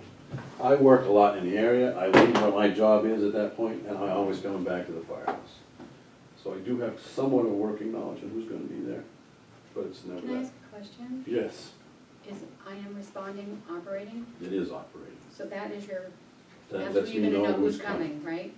We That's just one authorized step that. now that I know, Okay, because So we just I- authorized that this year for you. and it's happened, and it's up and running. Awesome. It's another dispatch tool that we're using. Before, I didn't know it was coming, but now we have an app on our phones, Yeah. that when a call comes in, it notifies you to go, tells us where it is and whatnot. But also to the point now, all members of the department have this, they can go in there and punch that up, and they can scroll through and tell me that they're available, unavailable, they're responding, they're delayed. So now I have an idea. You have a screen at the station that's gonna yep, tell you who's coming. The screen's and gonna who's tell me not. what's coming when I walk in. Exactly. Suzanne? I have a question for us. Would the committee appreciate knowing 3 things? What the currently proposed $56,000, how that relates to a sort of an average hourly rate for the fire? And then would we like to know what that figure would need to be in order to pay $10? And would we like the town to calculate what it would be to did you say, was $14 a local on-call? Is that an on? It's like a starting wage for a lot On- of the fire departments. You would at least like the town to calculate like that so that we know that? Would the committee like to Good idea. appreciate that? The two lowest paid are South Berwick, because they're still in a call mode like we are. And what is They're their? one, they're 14. Okay, And we're so- one of the last remaining fire departments that operates this way. So my three-part question is, what roughly, as an hourly wage, does that 56,000 represent? What would it cost, what would the budget be if we wanted it to be $10 an hour? And what would it cost if we wanted it to be $14 an hour? So at least we can see those figures. Does that seem like? I think one, Yeah. So, just hypothetically, the 100,000 I said originally, would that be above minimum wage, is fair to say? Okay. I would certainly say that would give us a. Again, it all depends what kind of calls you have, It how many depends, hours yeah, you 'cause see- call, Yeah, I and how understand. many people You show up. I mean, kind of it's explained it really last kind of time a about how it, Yeah. guesstimate. Right, It's not like, if there's a callback, you can say, all right, I'm gonna get 6 guys or 7 guys from a fire department shift. When we have a call, I want everybody there. Because the other thing that we do is we don't call in a lot of mutual aid to cover us when we're busy in town or on another call in somebody else's town. We take care of that ourselves. So I have to have everybody come in. That's how that we maintain our people. We can maintain our coverage ability. Otherwise, I could say, nope, I only need the first 5 to come through the door. That doesn't cover our needs. How long has the point system been in place? A lot of years. It was, when I first started, I've been on the fire department 31 years. And I've been sitting in the fire chief seat for the last 7 as the assistant chief for, I don't know, and here, assistant chief. So a long time, the point system started back then. There was a time when you got a stipend at the end of the year, and it was $100. So It's is it- evolved and it's increased. 2 chiefs ago, he initiated the point system to start to be able to compensate the members, bringing them up into something.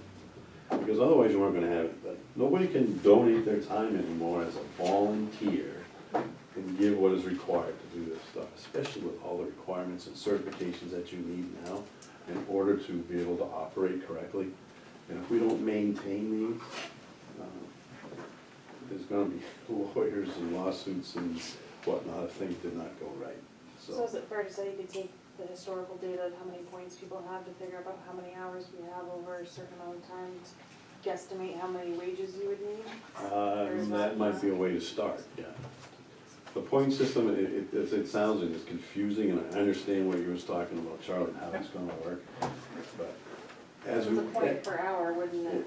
Yeah, basically, like I said, we take those points and we throw them in the pot and we divide them into that 1/4 of a pay, and it gives us an hourly wage. And I usually put that down on some of the sheets that I have in the fire station. In the last few years we've been doing it, we've been averaging just under $7 an hour. Because where we've been. I mean, I'm sorry, it just sounds like I am thinking this point system is really just like a tip pool. When you're all said and done, Yeah, that's, everybody who worked that quarter is gonna get an even portion of that It's tip. almost As much as you, So I got if you wanna put it that way, I can't disagree with that. Is- and the reason why we don't just pay $10, $10 a point or whatever it is, it's not that, why are we doing the point system and not paying an hourly, like an on-call rate? Is it, what's, Because the money's not there. well, yeah, that's not really good. I mean, is there a reason other than that? I mean, we're talking about possibly looking at other ways to boost the number. Why are we doing this complicated point system when you could say for 1 hour work, you're getting whatever your hourly rate is based on? That's what I was trying to I bring wish up. that's the way it would work. But why doesn't it? I mean, is it? Well, because the is there a budget committee legal- last year reduced that line by $5,000, if you recall. But I nobody's mean- put forward everybody's talking about a point system that's hard to understand and hard to get an idea of how much people get paid. But we're not saying that for each firefighter, depending on their level, they're getting paid some hourly rate, just like a cop is paid a certain number of dollars per hour. Why are we doing this point system? Why aren't we just doing it straight pay? Like, well, I think the reason they do, I don't wanna. Never had the The money reason to they do now it. is they don't have money. Never had any money Well, to but I do think it. John's saying we should just change that. Right, I know he's saying that, the reason why And they you do it is. can, but It was never there, John. I get it. How it was, the money was not. I get it. So it's been a very transition. incrementally trying to increase it to get to that point. And if it ever got to that, cross that line, and there goes his points, I don't need it anymore. I know I have this amount of money in the budget under salary line items, it works out to that $9, $10 an hour, we're good to go. And believe me, it would be so much more easier to retain and to recruit people if I could give them some information. Can I make- Psychologically, is it because, who wants to know that they just, risk their life for like, $5.50 an hour? Or $6 an Hold hour, on, you I'll know what get I it, mean? I'll make it. Who got these copies from Mark has to turn them all back in, please, because it has confidential information on it that cannot be shared. It has addresses. You can get another one at a later Social time, I'll Security. take Could it you send us away. another updated one? We'll send you a, I'll get you another. yep, without Thank that. you. I don't need I don't to. have Anybody else have it? Okay. There's one on the floor, we'll get that one. Just, if I can, just so you know, they're paying $12.50 an hour to start at Home Depot. Thank you. That's all you need to know. Mark. So it's kind of an insult Thank you. not to pay at least that much. Suzanne? So, maybe to refine my original request, maybe we don't need to have either the town administrator or the fire department or that, like Paul just saying. If this is roughly covering maybe $7 an hour, it's 56,000, if you increase it to 100, you get closer to the $14 an hour, roughly. So maybe that's sufficient for us to play, to sort of play with. Mark, can you supply the amount of hours for a year That, hours for what? that? Total the paid hours. Total pay hours. I mean, you go by points, but are you able to convert that back down to every call, like, because you have call logs, so you know what your hours I know are. how many hours And you we know what spent you're for each trained, so call. if you could give us a year worth of hours for, Right, and right. it will change, and I know that, so you have to have a buffer either way, but Yeah. if you can give us a year, a Well, what I calendar can do year, I would is I say. can probably break it down on a monthly basis, which might even be better, because it's all variable. I mean, we may have a month of July where we don't do much, but then, I mean, this last month with the windstorms and everything, we've been out constantly, and now that the weather's gonna change, we're gonna be out constantly. But rather just give you a lump sum, this is how many hours we work, I'll try to make it a little bit more on an organizational type of thing, so that you can see how it gets to the end point. Well, that would help them Yeah. to understand how many, and I could certainly would help you with doing spreadsheets or something if you needed that. I can do that. Also, so there's no different value for a point based on one of the fighters' skill levels then? No, the only ones that earn a little bit more is the officers. Yeah, Okay. right. So that would have to Firefighters be, are all the same. they're all the same, so the office from a salary standpoint, I guess, or trying to come up with You a would different. give them a Lieutenants to the different, You have captain to to the adjust other that a little chiefs. bit differently. Yes. Okay. That's the only difference, is amongst those guys. But, I mean, yes, I mean, in the real world, if the more certifications you have, the more that you're gonna be valuable, so the more you're gonna be paid. Mhm. This is what we're doing, it's just, I don't have the ability to do that. And it's as complicated as it may seem now in the point system, we start doing something like that, it's gonna roll on to everybody. So, Bob, you got a question? Just, I know we're talking about increase in salaries, and I think I pre-said to everybody, I'm cheapskate, and I think we spend a lot, but when it comes down to people, anybody that's tried to hire knows this is a tight market, and we're not even in this town paying close to anything realistic unless you get to the school department, where we pay, in my opinion, exorbitant rates compared to the other towns around. So I always thought, I'm new to this board, but I always thought budgeting was making a determination, like in your own house. I'd like to go on a big vacation, but I need to do a transmission in my car, you know? And we've got somebody who's getting less than minimum wage, and we're paying, $110,000, $22,000 to send somebody to first grade here, and we can't figure out how to knock a couple bucks off of that so that these guys can get at least $10 an hour. Like I said, Home Depot, $12.50 to start. I talked to somebody that just started there the other day. Yeah, I One of my mean, guys I is agree that we firefighter should pay a works. five and more, don't get me wrong, but what you're comparing is really not a fair comparison, because your firefighters all have full-time jobs. I This is like understand their that. part- This is like their part-time job, so to speak.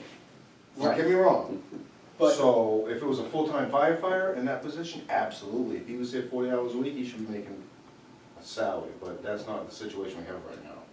I agree we should be paying him more, but you to compare him to a full-time worker, whether it's somebody at Home Depot. No, I'm or, saying- you know, I'm saying there's ways you can give less of a raise to one side and balance that money out and still keep within the budget, just like, Oh, okay, I see. yeah.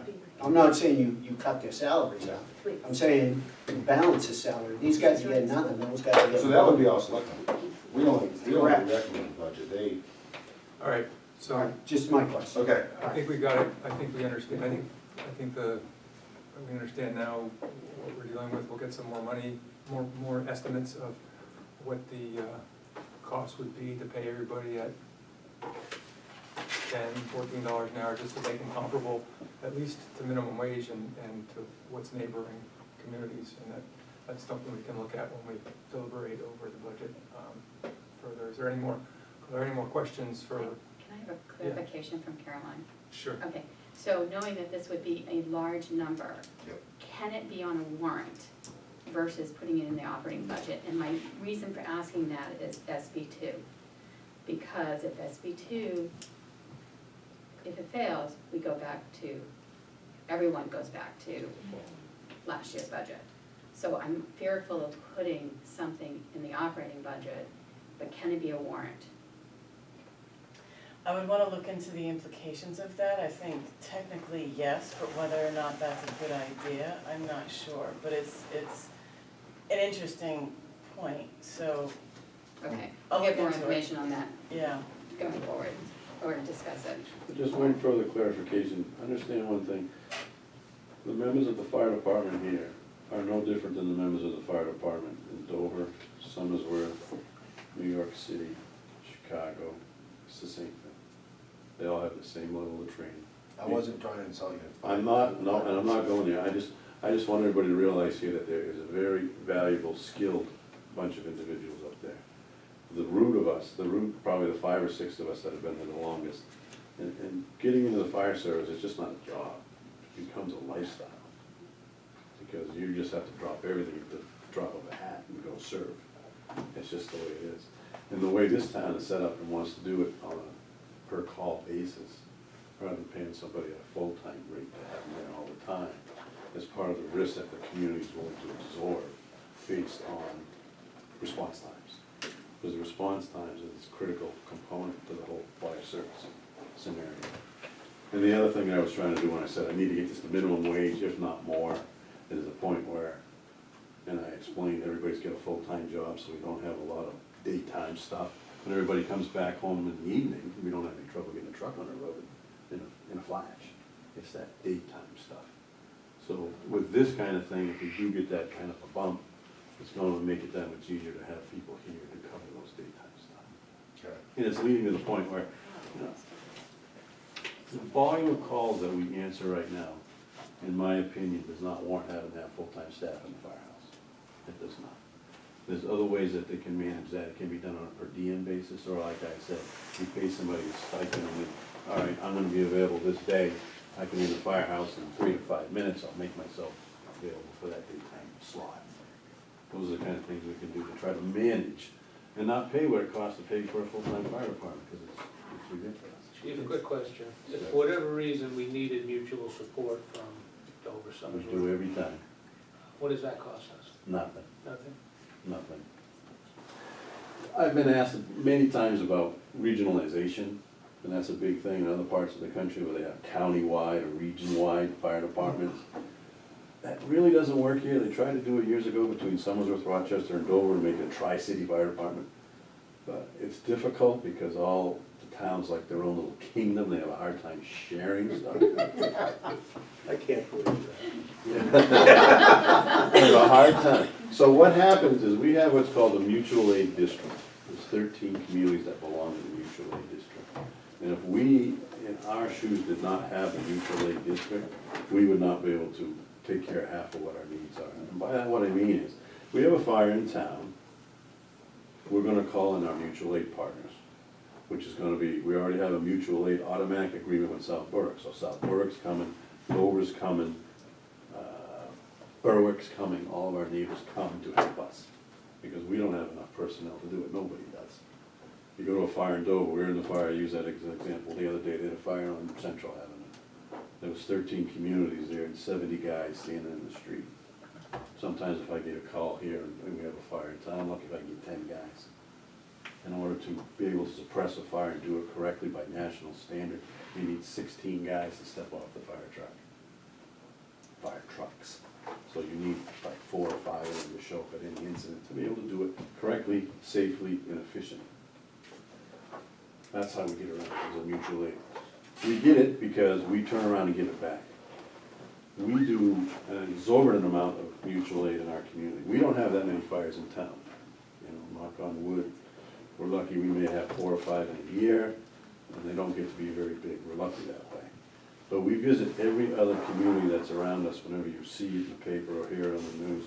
We've been there. We're at these incidents. And we have to be able to give the mutual aid. We have to supply them with what they request. Whether it's the engine company or the tank truck or whatever we have to give it to them. In order for when it's our turn, they will come and visit us. Exactly right. But as I said, we probably go out of town 50 times a year. We get it back here 4, 5. So we're giving an awful lot to our neighboring community, so. That's just the way the system works. Even if I don't want to see it change, I like it that way. We go help them. So, that's why I can reiterate again, we have a bunch of very skilled guys, because we go fight fire in everybody else's town. So they're very skilled at what they do. Unfortunately, they grow wings and they fly off eventually, but it's just the way this community wants to accept that risk. It's the way the fire department is set up at this point now. There will come a point in time where that will change. But right now, I think we're managing fine. If we can get over the hump that we discussed tonight, it's gonna be a huge step forward. Right. Well, thanks, Mark. Any other questions? Mine's not the operating budget, it's the CIP, so I just want, while Chief is here, for him to talk about what I think are the 2 items on the CIP that may be warrant articles that we would have to address, but it's not. Charlie, is yours operating budget or is yours a? It's operating. Okay. No, my problem is if you wanted to get to 725, which is barely minimum, I know that. But see, right now, in this budget, 1,759. You go above that and your points, and it's below the minimum wage. Even the $5,000 raise is only going to bring you up 172 points. And that's 1931 to get you a minimum wage. And you were talking 2,000 points in a quarter? Maybe. That's the point I was trying to bring up. I'm trying to get the numbers to figure out what it is. I'm not criticizing you, but I just want to know what the numbers are. Because most of you are new, but last year he wanted 10,000. And there was a motion for 3%, got defeated. And I, out of goodwill, made a motion for 5, not knowing what the minimum wage was going to be enough, because we didn't have the numbers. That way, if we can get the numbers a little better, at least now we get an idea. There's not a department here that's overpaid. I mean, this whole town, you can't pay everybody what they want and what they need. But there's certain people in this town that do need raises. That's the point I'm bringing up. Suzanne, on the CIP question then. Yeah, so on the CIP, there are 2 fire department, I don't know if they're still going to come forward, but it might be helpful for the committee for you to talk about it. One is replacement of extrication equipment, it is on the CIP for $30,000, and replacing a forestry vehicle, which is on the CIP for $55,000, scheduled to come due next year. So. Your question? Just, the committee doesn't really understand, the age of the current forestry vehicle, or what the extrication equipment Okay, is. the So just extrication equipment is carried on utility, and it's the jaws of life, as everybody's probably aware of. What we have now is a hydraulic system. It's 27 years old. It's well past its lifespan. In keeping up with today's advancements in technology, if we're to use our equipment on a 2018 vehicle, we may not be able to extricate the person out of it, just because our equipment right now does not generate the amount of hydraulic pressure needed to cut through today's metals and whatnot on how cars are constructed. Also the technology, ours is a hydraulic type system. The new technology nowadays has gone more towards the electric side of things. They're smaller, they're easier to handle, and I still can't believe it, but I've seen it because I've been in seminars, I've been in the training, and I've seen it happen. These electric tools are actually more efficient and generate more power than hydraulics do. I still have a hard time saying that, but I've seen it happen.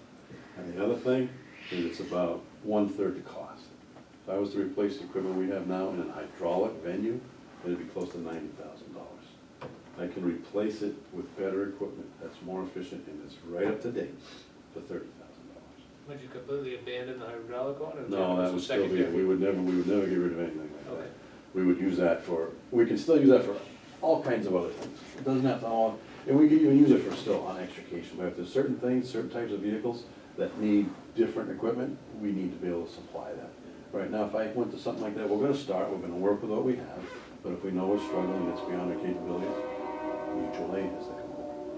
And even some of our mutual aid partners here does not have a lot of the proper equipment. So it's another system that everybody's having to upgrade, just to make it so that it's available. So I missed the CIP presentations, but this is something that's been on the list that we've been putting money away for. Well, the reason why it's for a on the period CIP thing right now is, on last year's CIP, there's funding available for us to get an air filling station within the fire station, which means that as we use our air packs and we drain the bottles, we can fill them in-house.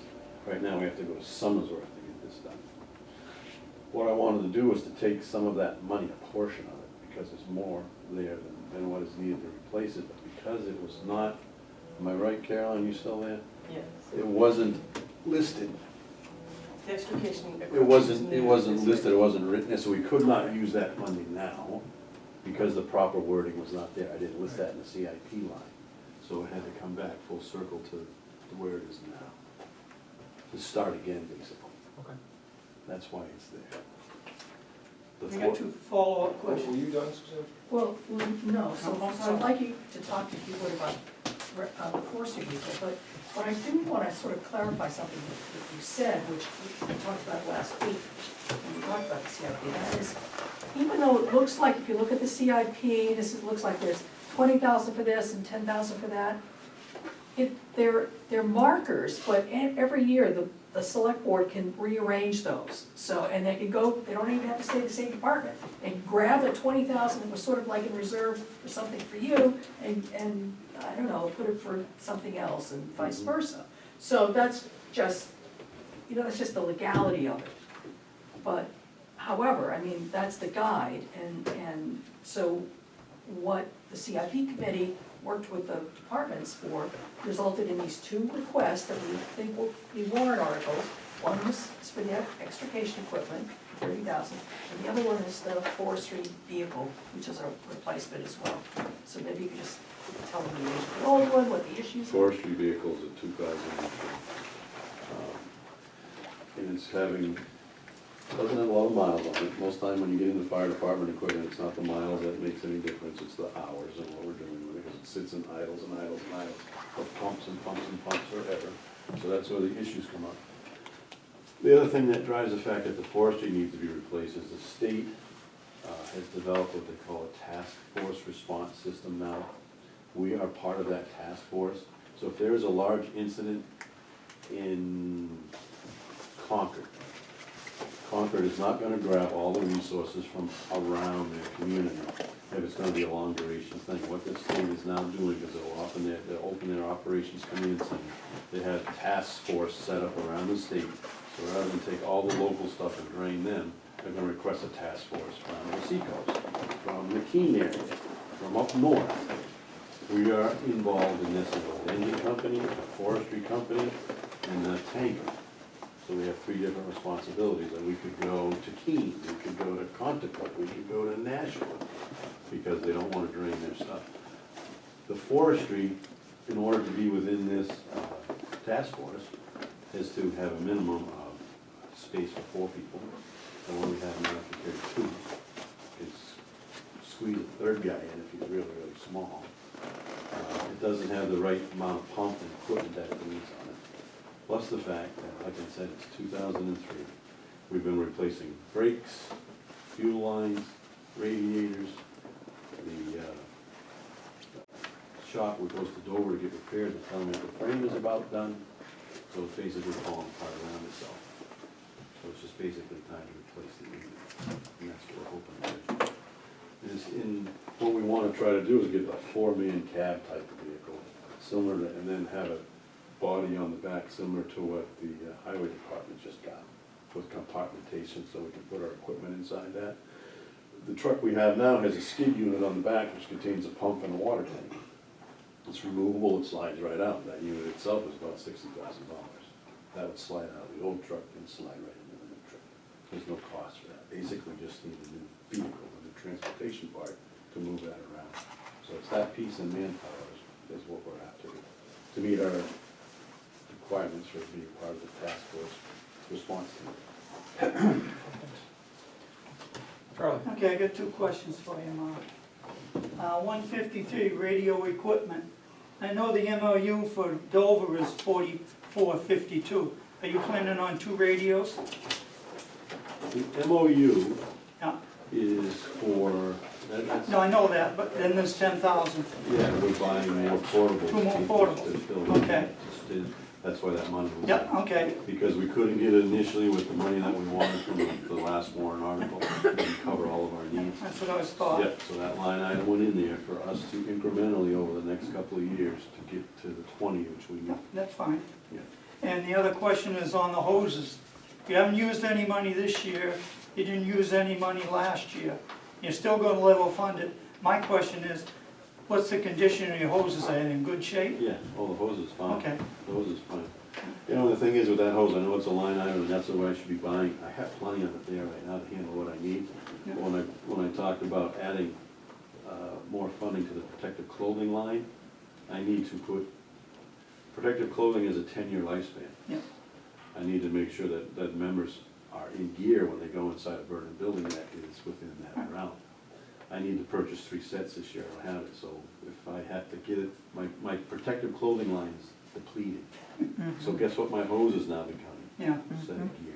And that plus, by having the It's a 3,000. priority, I gotta weigh which I need in the gear. Plus is much more 3,000, important right you now. could go out and damage 3 hoses and have to buy them.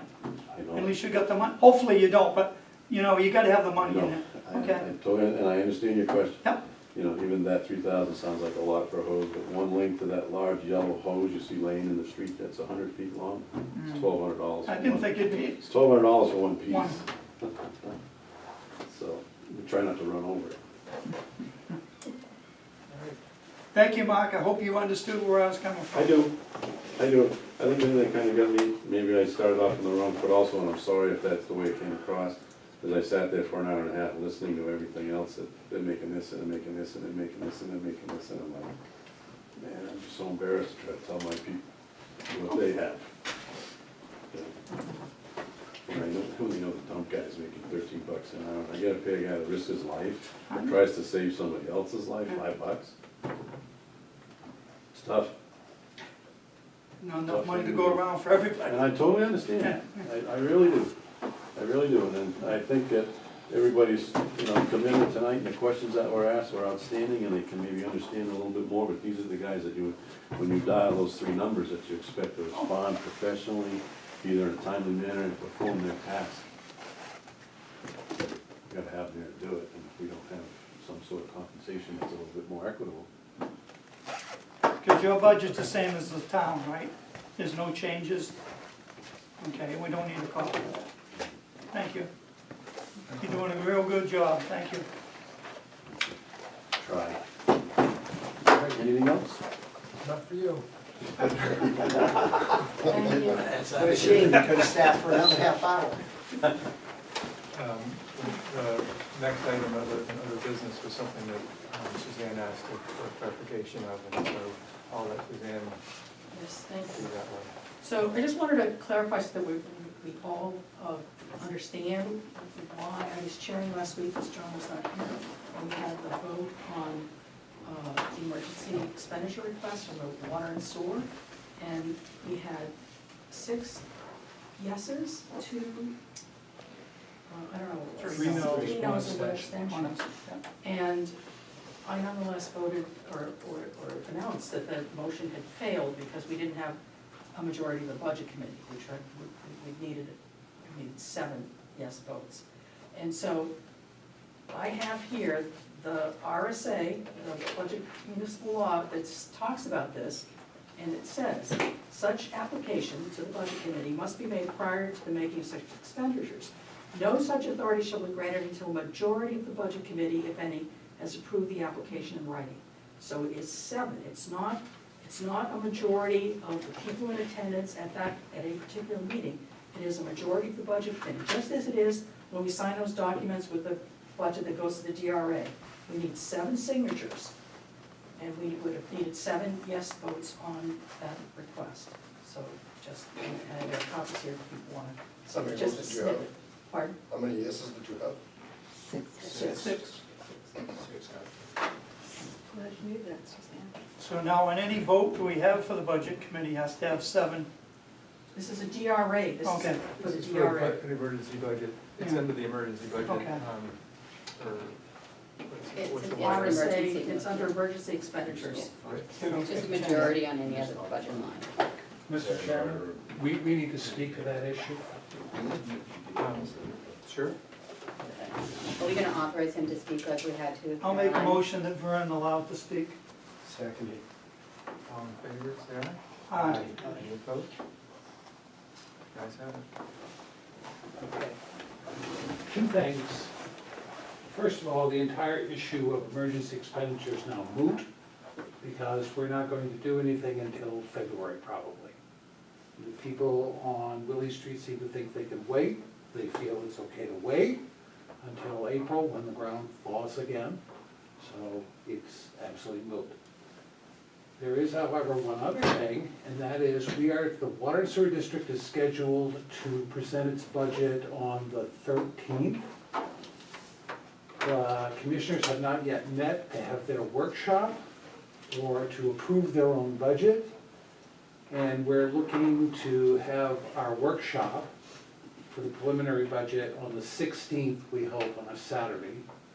And then on the 21st, which is our next scheduled meeting, to have approve the budget, which is kind of odd to have a workshop and figure it all out and then approve it.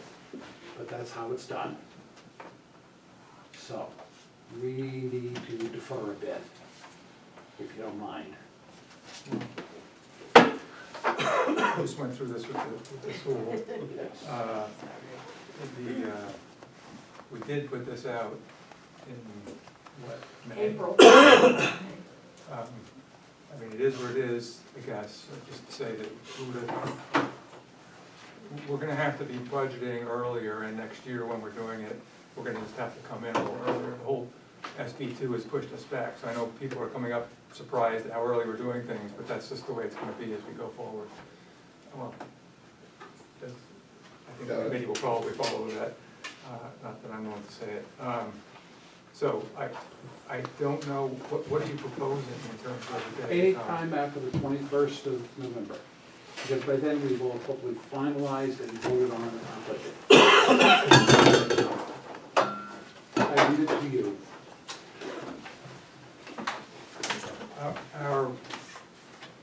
Our final meeting was going to be on the 18th of December, which, that was, 18th of December? I'm sorry, I'm looking at the wrong thing. Yeah, the 18th, yes, correct. Are you looking at the new?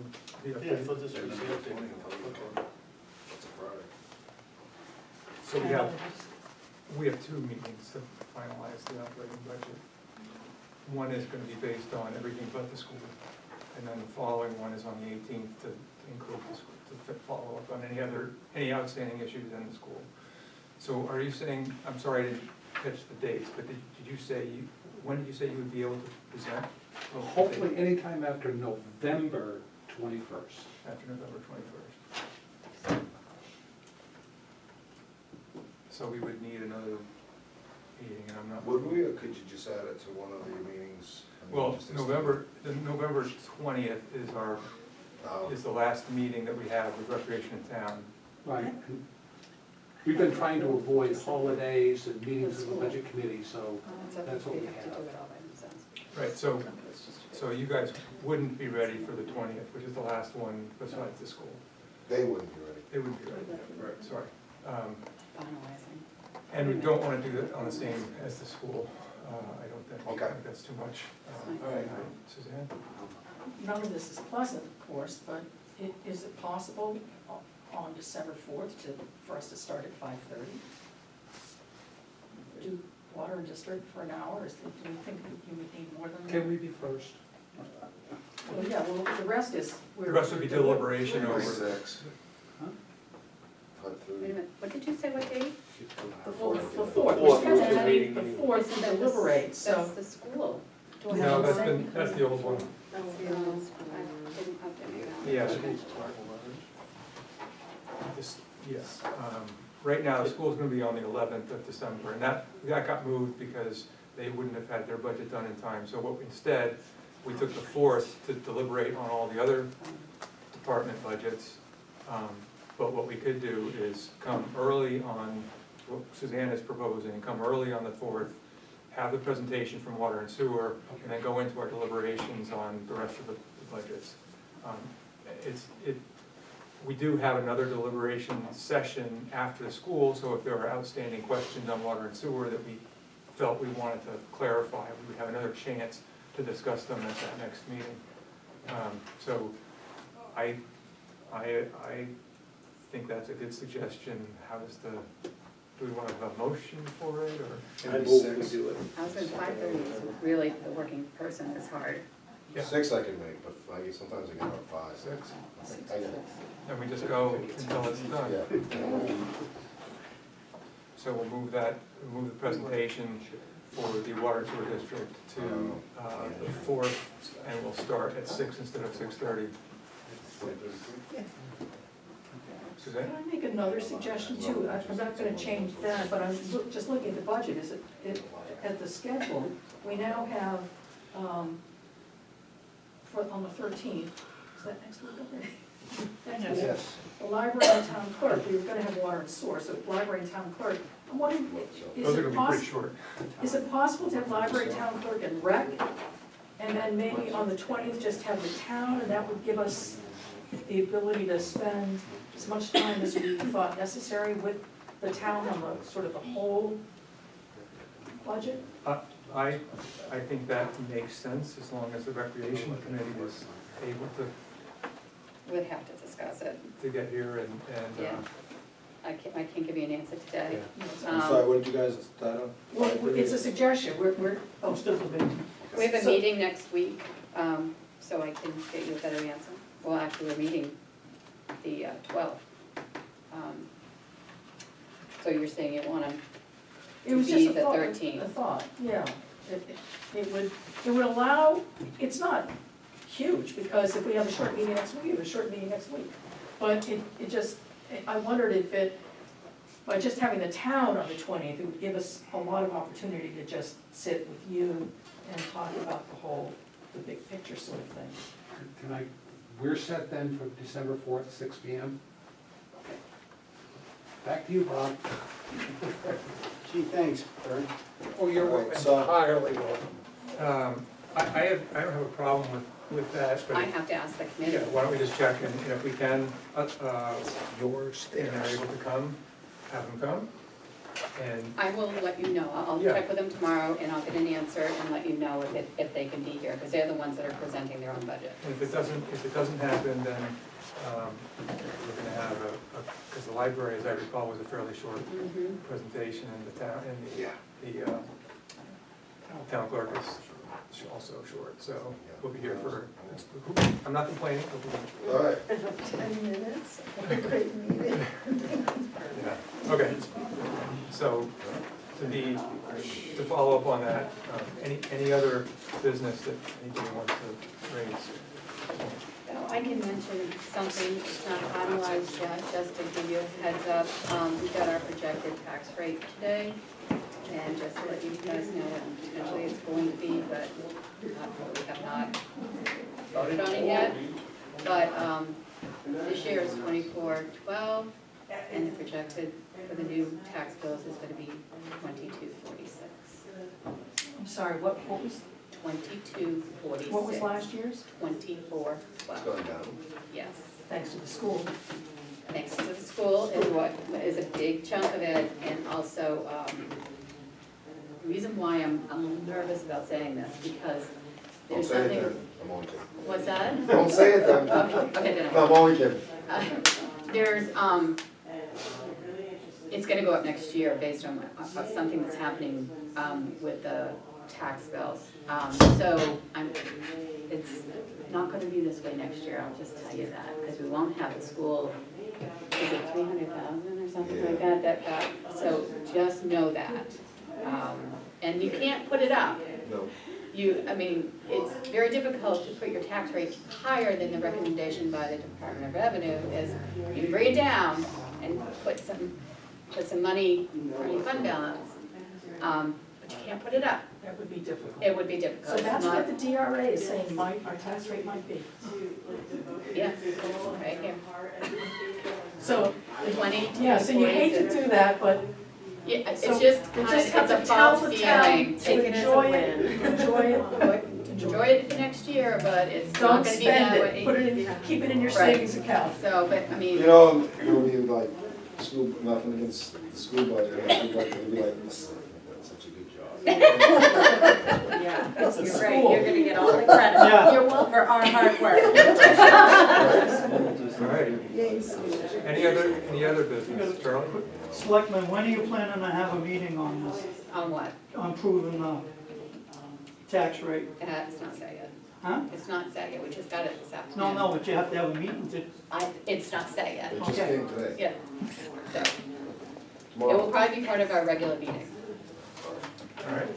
No, it's not gonna be tomorrow. I Can I vote. get a motion to adjourn? Motion to adjourn. Second. All in favor? aye. Adjourn. What, we on TV?